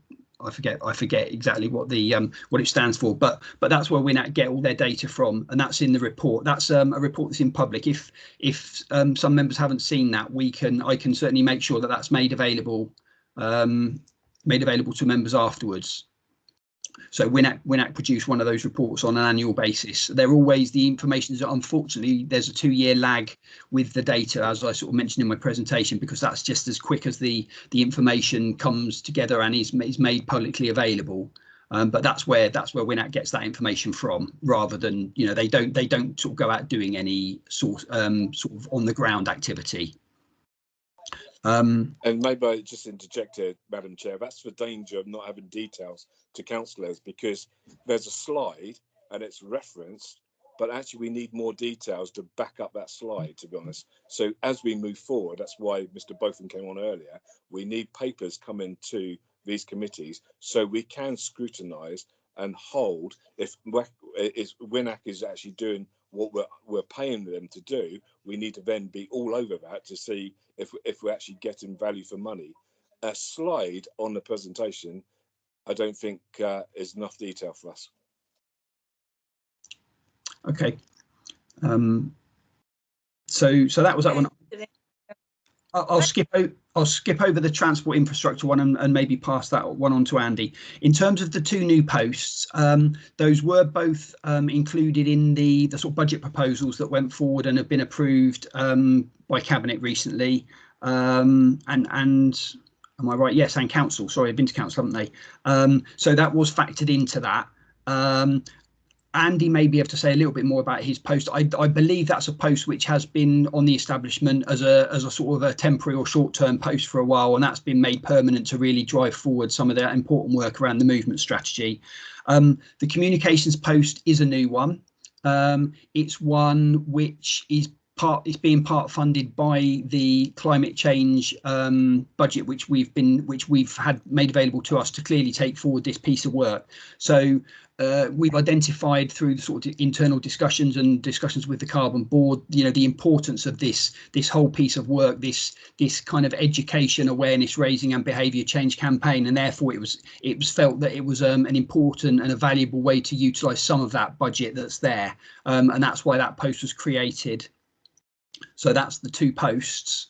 And obviously, you know, Councillor Scott's right. You know, you mentioned there has been some other posts lost. The sports one of my team, unfortunately, which has gone. And obviously, but these posts were sort of taken forward by other teams which cross over and link into this carbon work that we're doing. Neither of them sit within my team, but both will support and help drive forward the carbon programme, which obviously my team is sort of overall responsible for. And finally, in terms of the work with members, yeah, obviously it is always the way. You know, I like to think that we try and involve members in all that debate and discussion. I think, you know, this carbon work, we come back regularly to this committee, and one of the reasons that that's really important for us is because this kind of debate helps us shape and direct our way going forward. I mean, we do work with local communities and obviously have an understanding of what's important to them in some ways.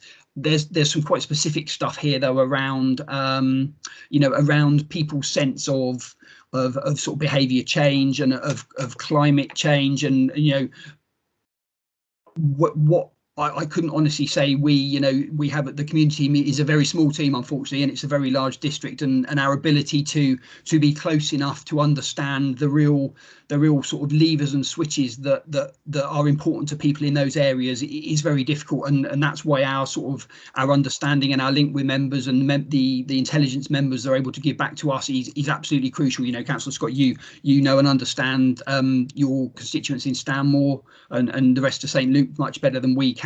Likewise, the rest of the members in other parts of the district. So you know, I like to think we do have a sense of things that are going to be important to people, but we don't have some of the, you know, the level of detail that you as members will have. So that's why we come to these committees. That's why I like the idea of kind of coming to you with some questions, because you can really help us shape the way we go forward with some of these things. And I think this is one of those areas where that is really the case. I think that was the questions, with the exception of the transport infrastructure one and the sort of the council as opposed to the county council. I don't know whether Andy can help with that one. Mr. Hickman, can you please?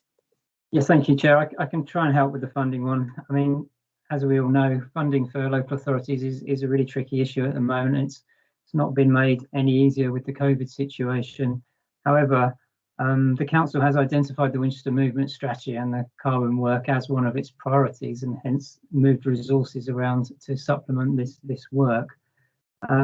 In terms of the county council's input to funding and the city council's input to funding, yes, both will have to put into this work, and we've got some money available through SIL money. We've had a recent success with getting some local enterprise partnership funding for the Vortex project, the Park and Ride project. And there will be other opportunities. There was an opportunity for a electric bus town bid, which came out and then was put on hold because of COVID. So these things, I think, will come back hopefully, and we'll have a chance to bid for them. But what the movement strategy gives us, and you can already see the benefits of it, is it gives us a sound basis for putting in bids for funding. And that's already worked with the LET funding. It's already worked for Hampshire with the active travel funding. They've got several £1 million. So I think we're in a good position. We just need to push really hard and make our case really strongly with the county council. But they're fully on board with this movement strategy. Both authorities are jointly funding it at the moment. Hope that helps. Yeah. Madam Chair, my thanks to Stephen and Andy. Yeah. Very good answers, and I really take that full confidence in these two officers moving forward. Thank you. That's kind. Thank you, Councillor Scott. Councillor Murphy, did you wish to come in here? Yes, thank you, Chair. I'd just like to say, you know, it's been from the council plan and the budgets at the last council meeting, we've been very clear as a cabinet and administration that the climate emergency is one of our key focuses, and it is so important to us. We've managed to keep our carbon neutrality budget, which I'm really pleased with, even though there's been some really hard choices in the budget and in other places, and I really feel for the people who have lost their jobs. But I still feel the climate emergency is so important. I'm so pleased that it is still at the forefront of what we do as a council. And I just can't stress the importance of that, given, you know, what the damage it can do to our planet and how we're trying to reduce the emissions.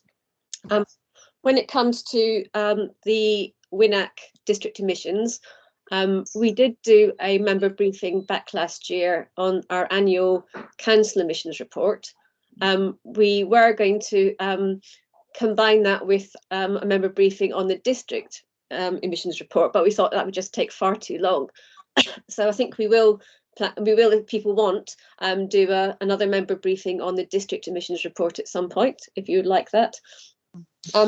We do work with all the parish councils and all the communities across the district. You know, as Steve said, we had the meeting last week. We've also just launched a new project with the Centre for Sustainable Energy, and that will be looking to engage and inspire community groups and parish councils all across the district about the climate emergency. So that will be starting very soon, and there will be climate emergency action days, hopefully in the summer and autumn if COVID allows. Okay, that's appreciated. That's really great. Yeah, thanks, Councillor Murphy. That's really good. Thanks, Chair. Thank you. Councillor Bell, I believe you have a question. Yes, Sorry, well, Matthew, it's a number of points. Sorry, Matthew, did you have somebody else? No, Chair. I was just going to give you the next three, which is Councillor Bell, Pearson, and McLean. Oh, Sorry. thank you so much. Thank you, Councillor Bell. Then. Right. Thank you. Just a few points. I think the Hampshire behaviour charts are very interesting, and quite revealing. But I would just ask if you're going to have a new comms campaigns person, if you're putting out something to the general public, that rather than you have low ease of change, you just have hard or difficult to do, easy to do. You know, you don't have. I'm not saying you did this. I know it's Hampshire, but there is a people being wedded to high, medium, low, and you think no, just put difficult, easy. You mentioned recycling, and now everybody does it. Well, I don't think that's the case. I think we can't be complacent on that. I think people do it when it suits them. I mean, I'm a volunteer in our community shop. I'm constantly sorting the bin, taking all the cardboard and paper out of the residual bin and so on. And I think that's quite frustrating. People say they do, you know, subscribe to it if you like, but don't necessarily do it all the time. So I think that is difficult. And of course, we know that in our society, for whatever reason, we don't have you know, sortable bins, you know, bins of different things, you know, for aluminium cans and plastic bottles and so on, out in the street. In other countries, in other communities, they do. And apparently those people can sort them, put them in the right places. We're always told they'd just get contaminated, they'd all be messed up and it wouldn't work. And we do know that aluminium cans is one of the most important item to recycle, because it's fully 100% reusable, recyclable into aluminium again, into cans again. So I don't think we do enough on that. You mentioned transition towns. Yes, there are transition towns. It started in Taunton, but Southampton is our nearest transition town, and they've got some very interesting initiatives. They've got a scrap store, for example, which is a sort of odds and ends, bits of stuff that they get, I think, free or very cheap from various stores that people can come in and use. They've always had the sort of plant swaps and all that sort of things. They've got a repair cafe as well, where people can take things to be fixed. You know, it's very interesting, I think, what other areas are doing. You talked about, well, obviously you're working with Hampshire on the travel and so on, but and obviously on the work that you're showing us here on behaviour, but also Hampshire, they started a new initiative with the villages and the parishes on greening. You know, the greening campaign that's based in Petersfield, or started in Petersfield. And there was, well, that was certainly in Winchester some time ago. There was greening Full Flood, there was greening Colton Common and so on. And then it tends to go so far and then fizzle out, you know, plateaus and then sort of stops. WINAC made a conscious decision when it was founded not to call itself Transition Winchester or Greening Winchester or anything like that. It's Winchester Action on Climate Change, and that's how they've been ever since. And just for Jamie's benefit, they would do these charts and these graphs and these studies anyway, whether or not Winchester was used. They always have, and they've got a very good science and technology panel, as you know.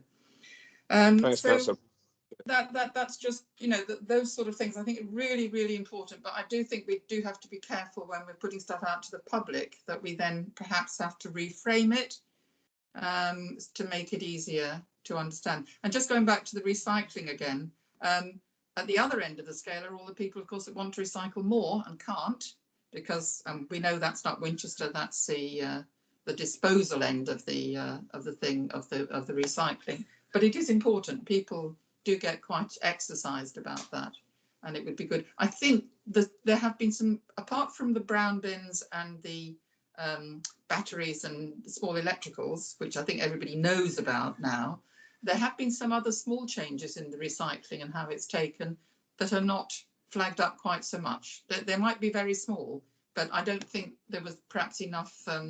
I've seen some very, very good materials in other places, other countries, other towns, which go out to the public, to all the householders. And I think we could do a lot more on that. Maybe that's for Linda as well as you. Thank you, Okay. Councillor Bell. Mr. Lincoln, did you want to come back with anything on Councillor Bell's comments, or at this stage? I don't think I've got anything specific to say in response. I totally, you know, echo or support or happy with all of the comments Councillor Bell's made. I think they're all very valid. I think, you know, we need to make sure that when we do kind of get this campaign, we communicate clearly. We need to, you know, one of the things that county council report, and it's many pages, talks about is, you know, the need to differentiate your communication to hit different audiences and, you know, different people, those who are believers, those who are the hard to convince, and all this kind of stuff. So there's, you know, there's lots of stuff in there, and there are people who are far cleverer than me in terms of, you know, ways to communicate, who will kind of advise and help guide us on how best to get our messages across. So yeah, I'd only to say that they're all perfectly valid points and ones that we absolutely would take on board. Thank you. Okay. Thank you. Thank you so much. And Councillor Bell, I'm moving on. Councillor Pearson, please. Thank you, Angela. As we seem to move from questions and debate. Yes, I'm sorry about that. I did No, try, it's not your but... fault. It wasn't your fault. It reminds me of a past mayor who referred to Pearson minutes. However, I'll try to keep up my end of that. Just looking at that, I mean, does anyone else see an irony when we're talking about sustainable transport? And I'm not disagreeing with that philosophy, but sustainable transport for Winchester town seems to be about pedestrians and cyclists, not transport per se. I'm not quite sure how much carbon saving is involved in walking. As far as I'm concerned, not much, because I'm breathing pretty heavily these days. The other comment I have is that again, we're ignoring the improvement in our council estate buildings, of which we've received from Councillor Murphy a fair degree of very good information, and the action plan seems to be continuing with that. But you seem to be concentrating on leafleting, and there you're in danger of competing with a multi-million-pound industry called advertising. And quite honestly, that advertising that comes through my letterbox, something like 95% of it goes straight into the recycling bin. So I'm not quite sure the effect of that. Facebook, yes, I think that is useful. I see comments coming through from the City Council on Facebook regularly, and I think that's a plus point. I can't recycle that. I know I can get rid of the notification, but I choose not to. The Salix funding contribution to it is a very good thing. I pushed for that back, I don't know, in 2008, 2009. And the then council didn't think much of it because effectively it's a loan disguised as a grant. Basically, it's a continual loan as long as you keep on spending the money on climate carbon saving features, which is a positive thing. If you start diverting some of that money into other directions, then you lose that loan. The loan is called in. Or at least that's what it used to be. I have comments from Councillor Cutler which suggest that philosophy might have changed. I don't know. Perhaps, Steve, you can comment on that when I finish burbling on. It's a positive thing that our new council houses are minimum BREEAM good. Most of them are excellent. And when I look at those in my village, when I go from the 2 new build council houses we've very fortunate to have received, and compare those with the commercial built affordable homes, my goodness, we're hand and shoulders above that. Now, I've never had a satisfactory explanation from officers. I don't know if this is a criticism, or whether there is no answer why that should be, why our council houses should be a better quality than those affordable homes. It's a sad reflection on the way things are worked out, not a criticism of the officers. That I think that's really commercial pressure on the developers. I agree with entirely what Councillor Barnes says. I'm nervous about the recycling figures we've got, and really they are desperately low, and that is a sad point. We used to get regularly from Project Integra the contamination of into our recycling systems and the contras into our residual bins. That suddenly has disappeared, and I'm at a loss to understand exactly why that is. I presume that plant at up near Alton is still working, so this figure should be somewhere be available. And the other thing is your green energy thing, which is great on the face of it, but you recall when I investigated that particular firm, there are 4 elements of that firm. 3 of them were power production. 2/3 of that power production was fossil fuels. When it came to the sales side of it, suddenly it was green because they depended on carbon offsetting. Now, I am very nervous of that, using those figures in that sort of thing. It's a con. I've said this before. You cannot disguise the fact that company generates most of it nuclear or coal or natural gas, mostly natural gas and nuclear. So, I mean, Scottish Electric is much greener than the firm we've chosen. So I'm nervous of this. I like the progress we're doing within our council building estate. That is positive. You can see the results and you can see the things. But the peripheral, 500 trees, my goodness, how many trees have we got in total in the district? 500 is not even a fingernail in the total. Plus, we talk about 500, we lose more than 500 trees in our spring storms. So I'm not sure how much we're getting. I got 26 bushes and trees in my garden, which is a devil when it comes to green waste disposal. And I'm afraid the Clean Air has got to go out of the action, because the only way to get rid of pruning from that little lot is by burning it, because it's often those branches are often too big to go into our recycling system, whichever way you look at it. Sad, but I think I'm nervous of the figures. I like the positive things that are being done. Officers are working very, very hard on that, yourself included, Steve, and Hillary's joined that team, I noticed. I know David is doing superb, and I know Sue Crocker is doing superlative work with the wilder open spaces. That is all positive carbon, but we're not getting mention of that side of it. You're not integrating these teams in your reports. I mean, if there's supposed to be a policy committee, it's not presentations, it is looking at those papers, not at briefings, because this is what the committee is this one seems to be. Really, we've got to do something about that, Steve. And well, everyone, Angela, please push that side of it. I will. We need debates on the policies. That's what the committee is supposed to be. Thank you. Steve, Councillor Pearson made very good points, some for debate, but I think there were also questions in there for you, sir. So if you want to come back now, now's your chance. Thank you. Yes, I noted down a couple of things here that I wanted to respond to. The comment about the sort of leaflets, I think I'm not quite sure.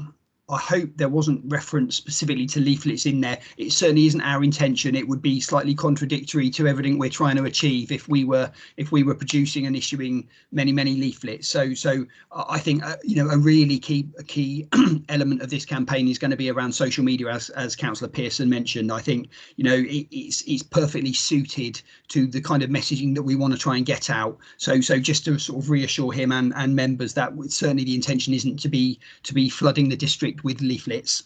That's certainly not what the idea will be. In terms of the Salix funding, I think this particular funding that I made mention of and that we secured is by way of a grant. It's a particular grant. It's the Public Sector Decarbonisation Fund, which is being managed by Salix on behalf of the government. So it's not the kind of the loan type of arrangement that Councillor Pearson mentioned, which Salix has dealt with much in the past. This is a pure grant. That specific one, I'm sure they still do the sort of loan type arrangements.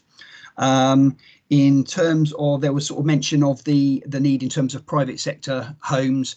Absolutely, there's various bits of work going on. I mean, again, the whole idea of the sort of behaviour sort of change campaign. I think we want to try and appeal to people who own their own homes to think about, you know, what measures they can take. We want to make it easier for them. We want to provide them with the sorts of information and signposting to help them make some easy choices and to better understand the choices they might make. So yeah, absolutely agree with and understand that.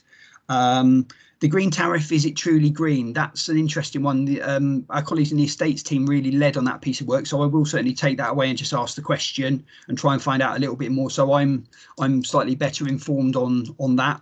I can't really give you an answer now, but I will take that away. And yeah, I think that was it in terms of probably questions that were in there. Other than that, yeah, again, lots of very valid points. Thank you. The recycling audit figures, Steve, the contamination of recyclables and the contras residual. We used to be able to identify the actual round where things were going wrong, so we could send a team in to talk to the people, people concerned in the round. I don't know what's happened to that idea, but if we want to increase recyclables, that's the way we did it. When we started off this, we had a team knocking on doors, run by David, a runner guy, I forget his name now.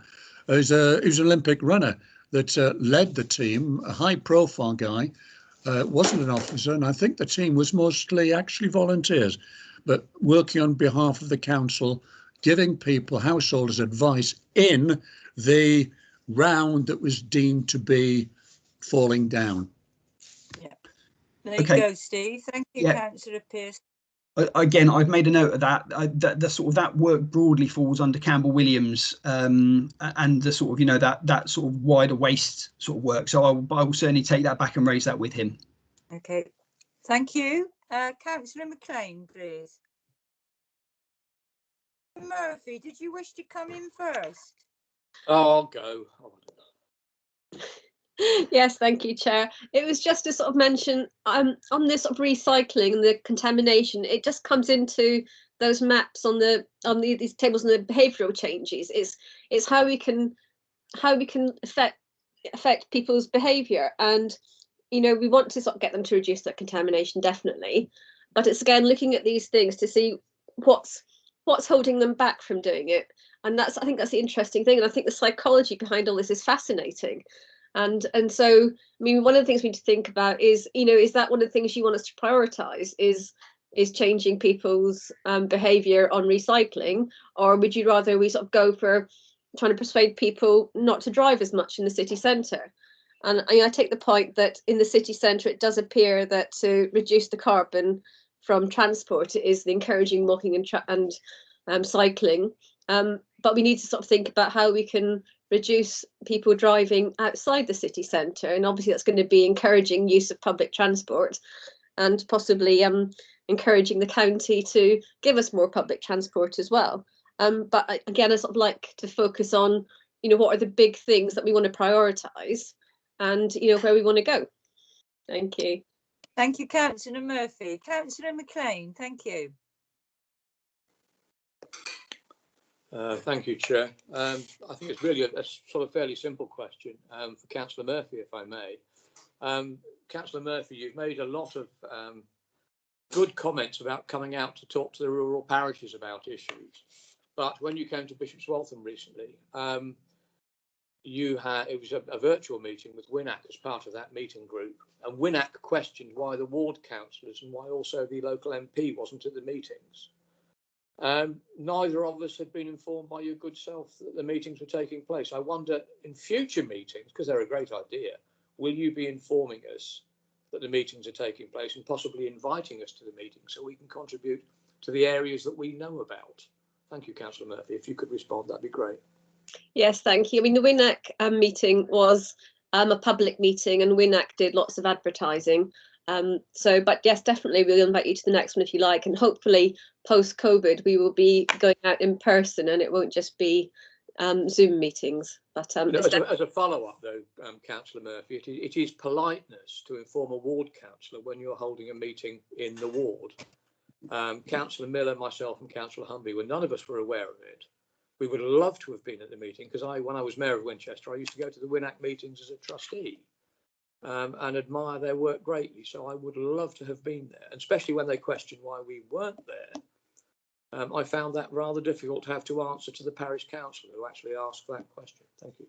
Apologies for that, but as I say, it was a public meeting that WINAC sent out all the invitations, but I will make sure in future that you get a specific invitation if we are having a public meeting again. Thank you. Well, any meeting with yourself and the parish council, we need to be there. It's common politeness. Thank you. I would do it to you. I'm sure Councillor Murphy's taken it on board, Councillor McLean. Thank you. I've got Councillor Hutchinson and Councillor Williams. Is that correct, Matthew? And Councillor Porter too, Chair. Okay, and then I will be going into debate. So, Councillor Hutchinson, question, please. Sorry. Thank you very much indeed. And again, really good discussion and very, very helpful responses. I was just thinking about the behaviour change and the communication campaign, which is obviously very interesting. I think the focus on events is a fantastic way to do things, and car-free days and things like that can make a huge impact, as indeed, funnily enough, dare I say it, COVID in the first instance made a huge impact. But I wondered, in a sense, there were questions earlier on about how you monitor some of these intangibles and how effective they, whether we can sort of build up a picture as to how much impact they have in terms of reducing carbon. A really difficult thing to do, I appreciate, but I just wondered if there are any ideas on that. Mr. Lincoln? That's a very good question and a very difficult one to answer. Quite how we will measure that is a little hard to say, because we're really looking to try and influence the thoughts and actions and behaviours of everybody, every individual, everybody who works in the district, everybody who travels through, visits the district. I mean, ultimately, the way we measure it is through the WINAC report that they put together every 12 months, which talks about our district carbon footprint. And, you know, over a period of time, we would hope to see that the carbon footprint of the district reduce as a result, direct or indirect, of the various actions that we're taking. We will need to give some thought to, you know, how exactly we want to measure the benefit of the work that we're doing. We need to, I think, sort of get ourselves to a place where we shape the programme. At the moment, obviously, what I've set out is some quite broad areas in which we hope to sort of work in terms of this kind of awareness raising and education campaign. We need to work closely with our colleagues in the comms team to really shape what exactly that's going to look like and the methods we'll use and the channels we'll use. So we do need to try and put some metrics behind that so we can measure that and try and get some impact. Quite hard at the moment to say what exactly that would look like, but you're right, it is quite difficult, Councillor Hutchison. Yes. Thank you for that. Councillor Williams. I think it was looking back at some of the stuff to do with the behavioural changes. One of the things to do with things such as like reducing plastics, and actually it was, is there a way, there's quite a lot going on individually with a lot of our independents and a lot of businesses, and I think if we want to be able to make some sort of sustained change for people need to know what's going on and not have to piece it together. Is there something that we can do as a council that would actually enable people to see, there's this and there's that? Because I mean, for example, the other day I was in Twyford and I happened to see there that they've installed a wonderful sort of refill centre for shampoos and washing powders and things like that. And it's kind of having that kind of, you know, we support a lot of independents and we've been doing a lot of really great work with the high streets, but there is also a lot going on in villages and all around. And I think you know, for some of these shops, when I spent a lot of time talking to the shop owner yesterday, and he was talking about how it brings in people, that this is something that people will travel, you know, in from other villages to Twyford because of that, because it's something they're interested in, something they want to do. I think it feels like a really, you know, like positive way that we can make some of these behavioural changes. And is there a way we could support that? Absolutely. I think I mentioned in my presentation, one of the things I believe is this kind of sense of a movement. And I think a big part of our role is about trying to make sure that sense of movement is kind of amplified and people really feel it, feel that it is there, that it is actually a thing. And it's something that they should be part of. I think it's absolutely right. One of the things I really want this kind of piece of work to do is to go slightly beyond the council talking about what the council does, but spreading the word about good practice of what lots of other people do. Some of that will be our other statutory partners, and you know, clearly they talk about what they do themselves, but I think it's important for us to share within the Winchester community the good news about what other people are doing. That would include businesses. I actually had a conversation with my boss Sue Robbins earlier this week about the Sustainable Business Network and how we work with them, how we support them and encourage them, and again, that as just one example of a sort of a channel and a medium for businesses supporting each other and promoting those messages and again spreading that word. So agree with all of that, absolutely. And I think that's kind of a big part of what we need to do through this whole piece of work is sharing those positive news stories and the really good things that lots of people and lots of organisations are achieving. Brilliant, thank you. Lovely. Okay, Councillor Williams. Yeah. Councillor Porter, welcome.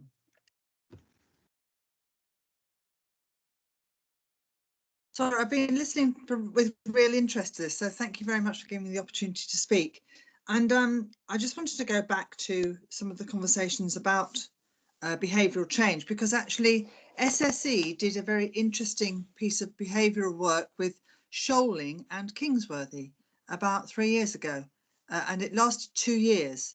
And WINAC led that study, which was a measurable, something where they were trying to measure the outcome from a series of exercises on behavioural change. And I'm pleased to see Steve is nodding his head because he will remember this. And we did Connecting for Kingsworthy, meaning better connected between people, better connected community by walking. And we started to put up signs saying it's 5 minutes to the park this way, and sending literally a map out to every single person in the village to show them where to walk. And in Shoaling, they did a comparison using Connecting via the church, who led the whole process. And actually, to be honest, Shoaling did better. Kingsworthy had a bit more money to spend on themselves. Shoaling were very pleased to see the changes that they made a difference to their pocket. So I think that there's a conversation that we can have, but actually as well, Shoaling's carbon footprint was lower than Kingsworthy's to start with. So I think it's a very interesting lesson to learn, and perhaps WINAC might like to come and give a conversation, give a presentation about that, because it was a really salutary lesson actually, that if it doesn't hit your pocket, it was very hard to persuade people to make a permanent change. They were very enthusiastic at the beginning, but they turned off a bit at the end. And the principle was that SSE said, if we don't do this, you'll get more power cuts. And they just turned around and said, SSE, just put in another power unit. You know, that's not our problem. So it was very interesting from a behaviour point of view. But there were people who made changes, and it was lots of people making a tiny change. And I think we can't underestimate lots of people making a very small change, eating a vegetarian meal 2 days a week, or and things like that, using a slow cooker more often, that sort of thing. And so those habits did remain in place because they were achievable on day one, but not everybody dashed out and bought an electric car. So I think that would be, I think it would be interesting from Steve's point of view, just to revisit some of the lessons that we found from that. And also from a living well point of view, Shoaling did really well in the fact that their community felt that they were living a lot better by the end of it than they were at the beginning. I'm glad Steve nodding, because that shows he remembers it too. I think he agrees. He is nodding, and I thank Yes. you, Councillor Porter. Steve, did you want to come back on that? Yeah, only say I do remember it well. I was actually the council sort of representative on the sort of project group working with SSE. I think it was a really interesting piece of work. It's one that's hard to replicate because it was a very, very resource intensive piece of work, and it was a single community with a dedicated worker over a period of 2 years. It was funded by the electricity network operator, and I kind of hope that it might sort of provide the basis for something, albeit on a lower level, lower scale. But I think the project ended, and they've kind of disappeared back into the, and we haven't really seen or heard much from them. There's definitely some things to learn though. Yeah, I think it wasn't as conclusive as everybody was hoping, but I think it did show that if you connect people physically and they begin, as you said earlier, if they begin to realise that that's what everybody else is doing, then it makes it easy. And as Councillor Hutchinson mentioned earlier, you make that option attractive. That certainly helps as well. But and in terms of living well, I think it's something that our residents, we should be doing for all of them. Yeah, appreciated. Thank you. Thank you, Steve. Before I go into debate, I just wondered if Cabinet Member Councillor Murphy wanted to say anything else before I go into debate. Councillor Murphy, did you wish to comment any further? No, it's just I'm noting down all the comments, so I will be speaking to Steve about them tomorrow probably. Okay, thank you. So Matthew, I'm going into debate. Who do I have? Anyone, please? Councillor Scott, Chair. Thank you. Councillor Scott. Thanks, Chair. Clearly there's lots to do, lots to consider. Thanks, Steve, for raising these issues tonight with us, and Andy Hickman to interject as well, and Councillor Murphy. A good point from Councillor Murphy. Maybe it is time for members' briefing. Point raised by Councillor Bell earlier about, you can find these information more on WINAC. Well, we are a policy group. We don't need to go searching. It should be coming to us. So good point, Councillor Bell, but actually all the points from WINAC, if we want to come through this subject, has to come to us really via a report. In regards to working with communities, I think that's vital. You know my thoughts and opinions on that, Steve. Without shadow of doubt, you've heard that thousands of times.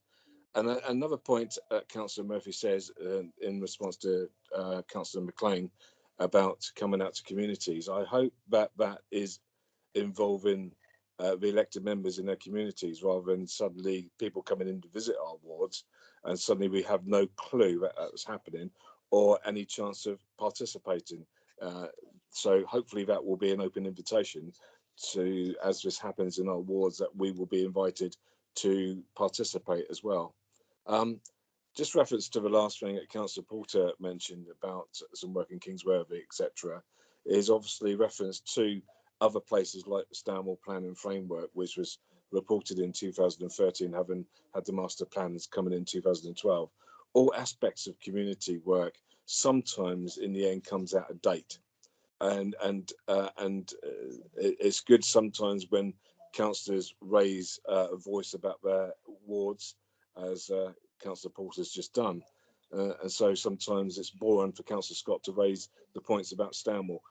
Things are getting out of date, so sometimes it would be good to refresh and revisit some of these documents which are now becoming a bit old now, really, to see if we're actually maybe considering factors like the climate change, which probably wasn't at its forefront when the master planners came through Stanmore. So the things that Councillor Murphy wants to lead us as a councillor into, maybe a refresh on the likes of planning framework for Winnall, Stanmore, elsewhere, Kingsworthy. If Councillor Evans was alongside Councillor Clear tonight, it'll be Wickham, won't it, Councillor Clear? Because Councillor Evans always wants to do Wickham. So, but that's a factor. These things are getting out of date, and we have got a council drive for climate emergency. Maybe we need to consider big communities such as Stanmore, etc., around the district, to have the climate emergency introduced to an update document. Thank you, Councillor Scott. Matthew, Councillor Murphy, did you wish to come in? I see you've popped up again. Yes, thank you, Chair. Just to say, ward members are going to be key in helping us spread the message to all the different communities and parishes. And Yeah. I'd like you to all to be champions of our climate emergency plans. And hopefully you'll be sick of the sight of me when I come to visit you all. Thank you so much. Surely not, Chair. Surely not. Okay. Thank you, Councillor Scott. Matthew, any more for debate? No more requests for debate, Chair. Okay, thank you so much. Could I just say about the transport, more sustainable transport? I think once this health crisis, if you like, is over, I think the need to connect communities in a way that's greener and fairer will be more urgent to me than ever. And I'm going on about rural transport now, if that's all right, because I think we should endeavour to give rural transport, if you like, a brighter future.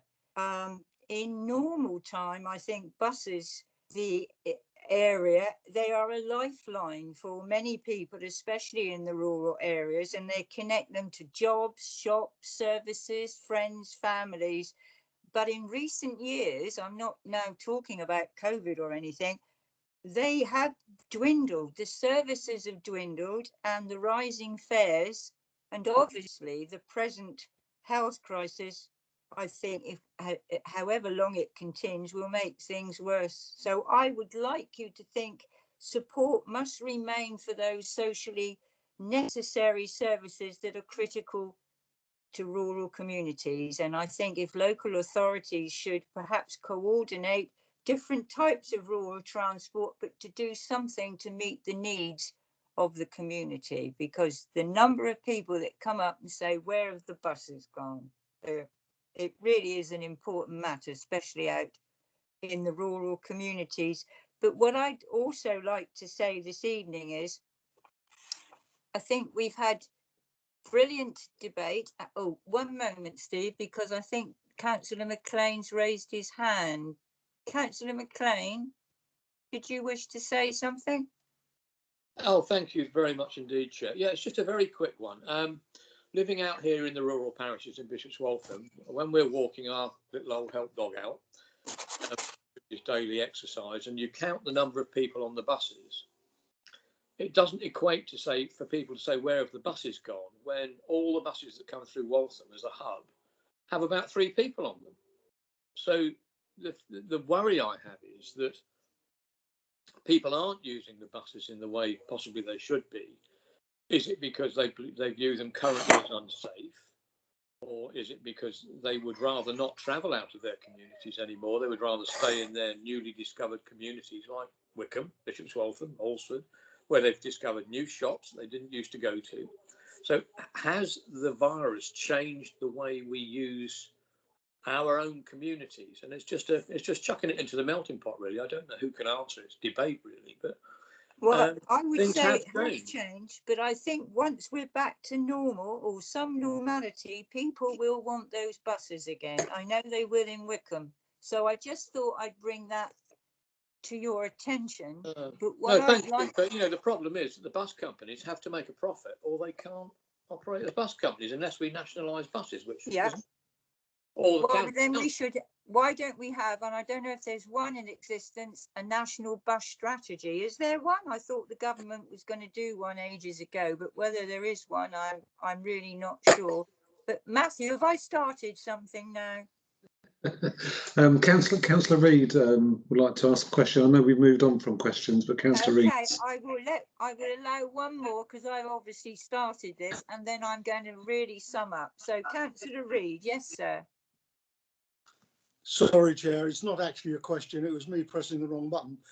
What I would say about public transport, I thoroughly agree with exactly what you're saying. However, as Councillor McLean said, that you either use the bus or lose it. And part of the problem with the rural area, and we are lucky here in my particular patch, but many areas operate a bus service. However, it finishes at 5:30 in the evening. So people have then got to use their cars. So they don't rely on a bus because the buses are not there when they want to use it. And that is the major concern. as far as using public transport is concerned. The majority of our district do not have a bus service. So, you know, we're talking about a few areas that do, but as I've said for many years, use or lose. Yeah. Thank you, Chair.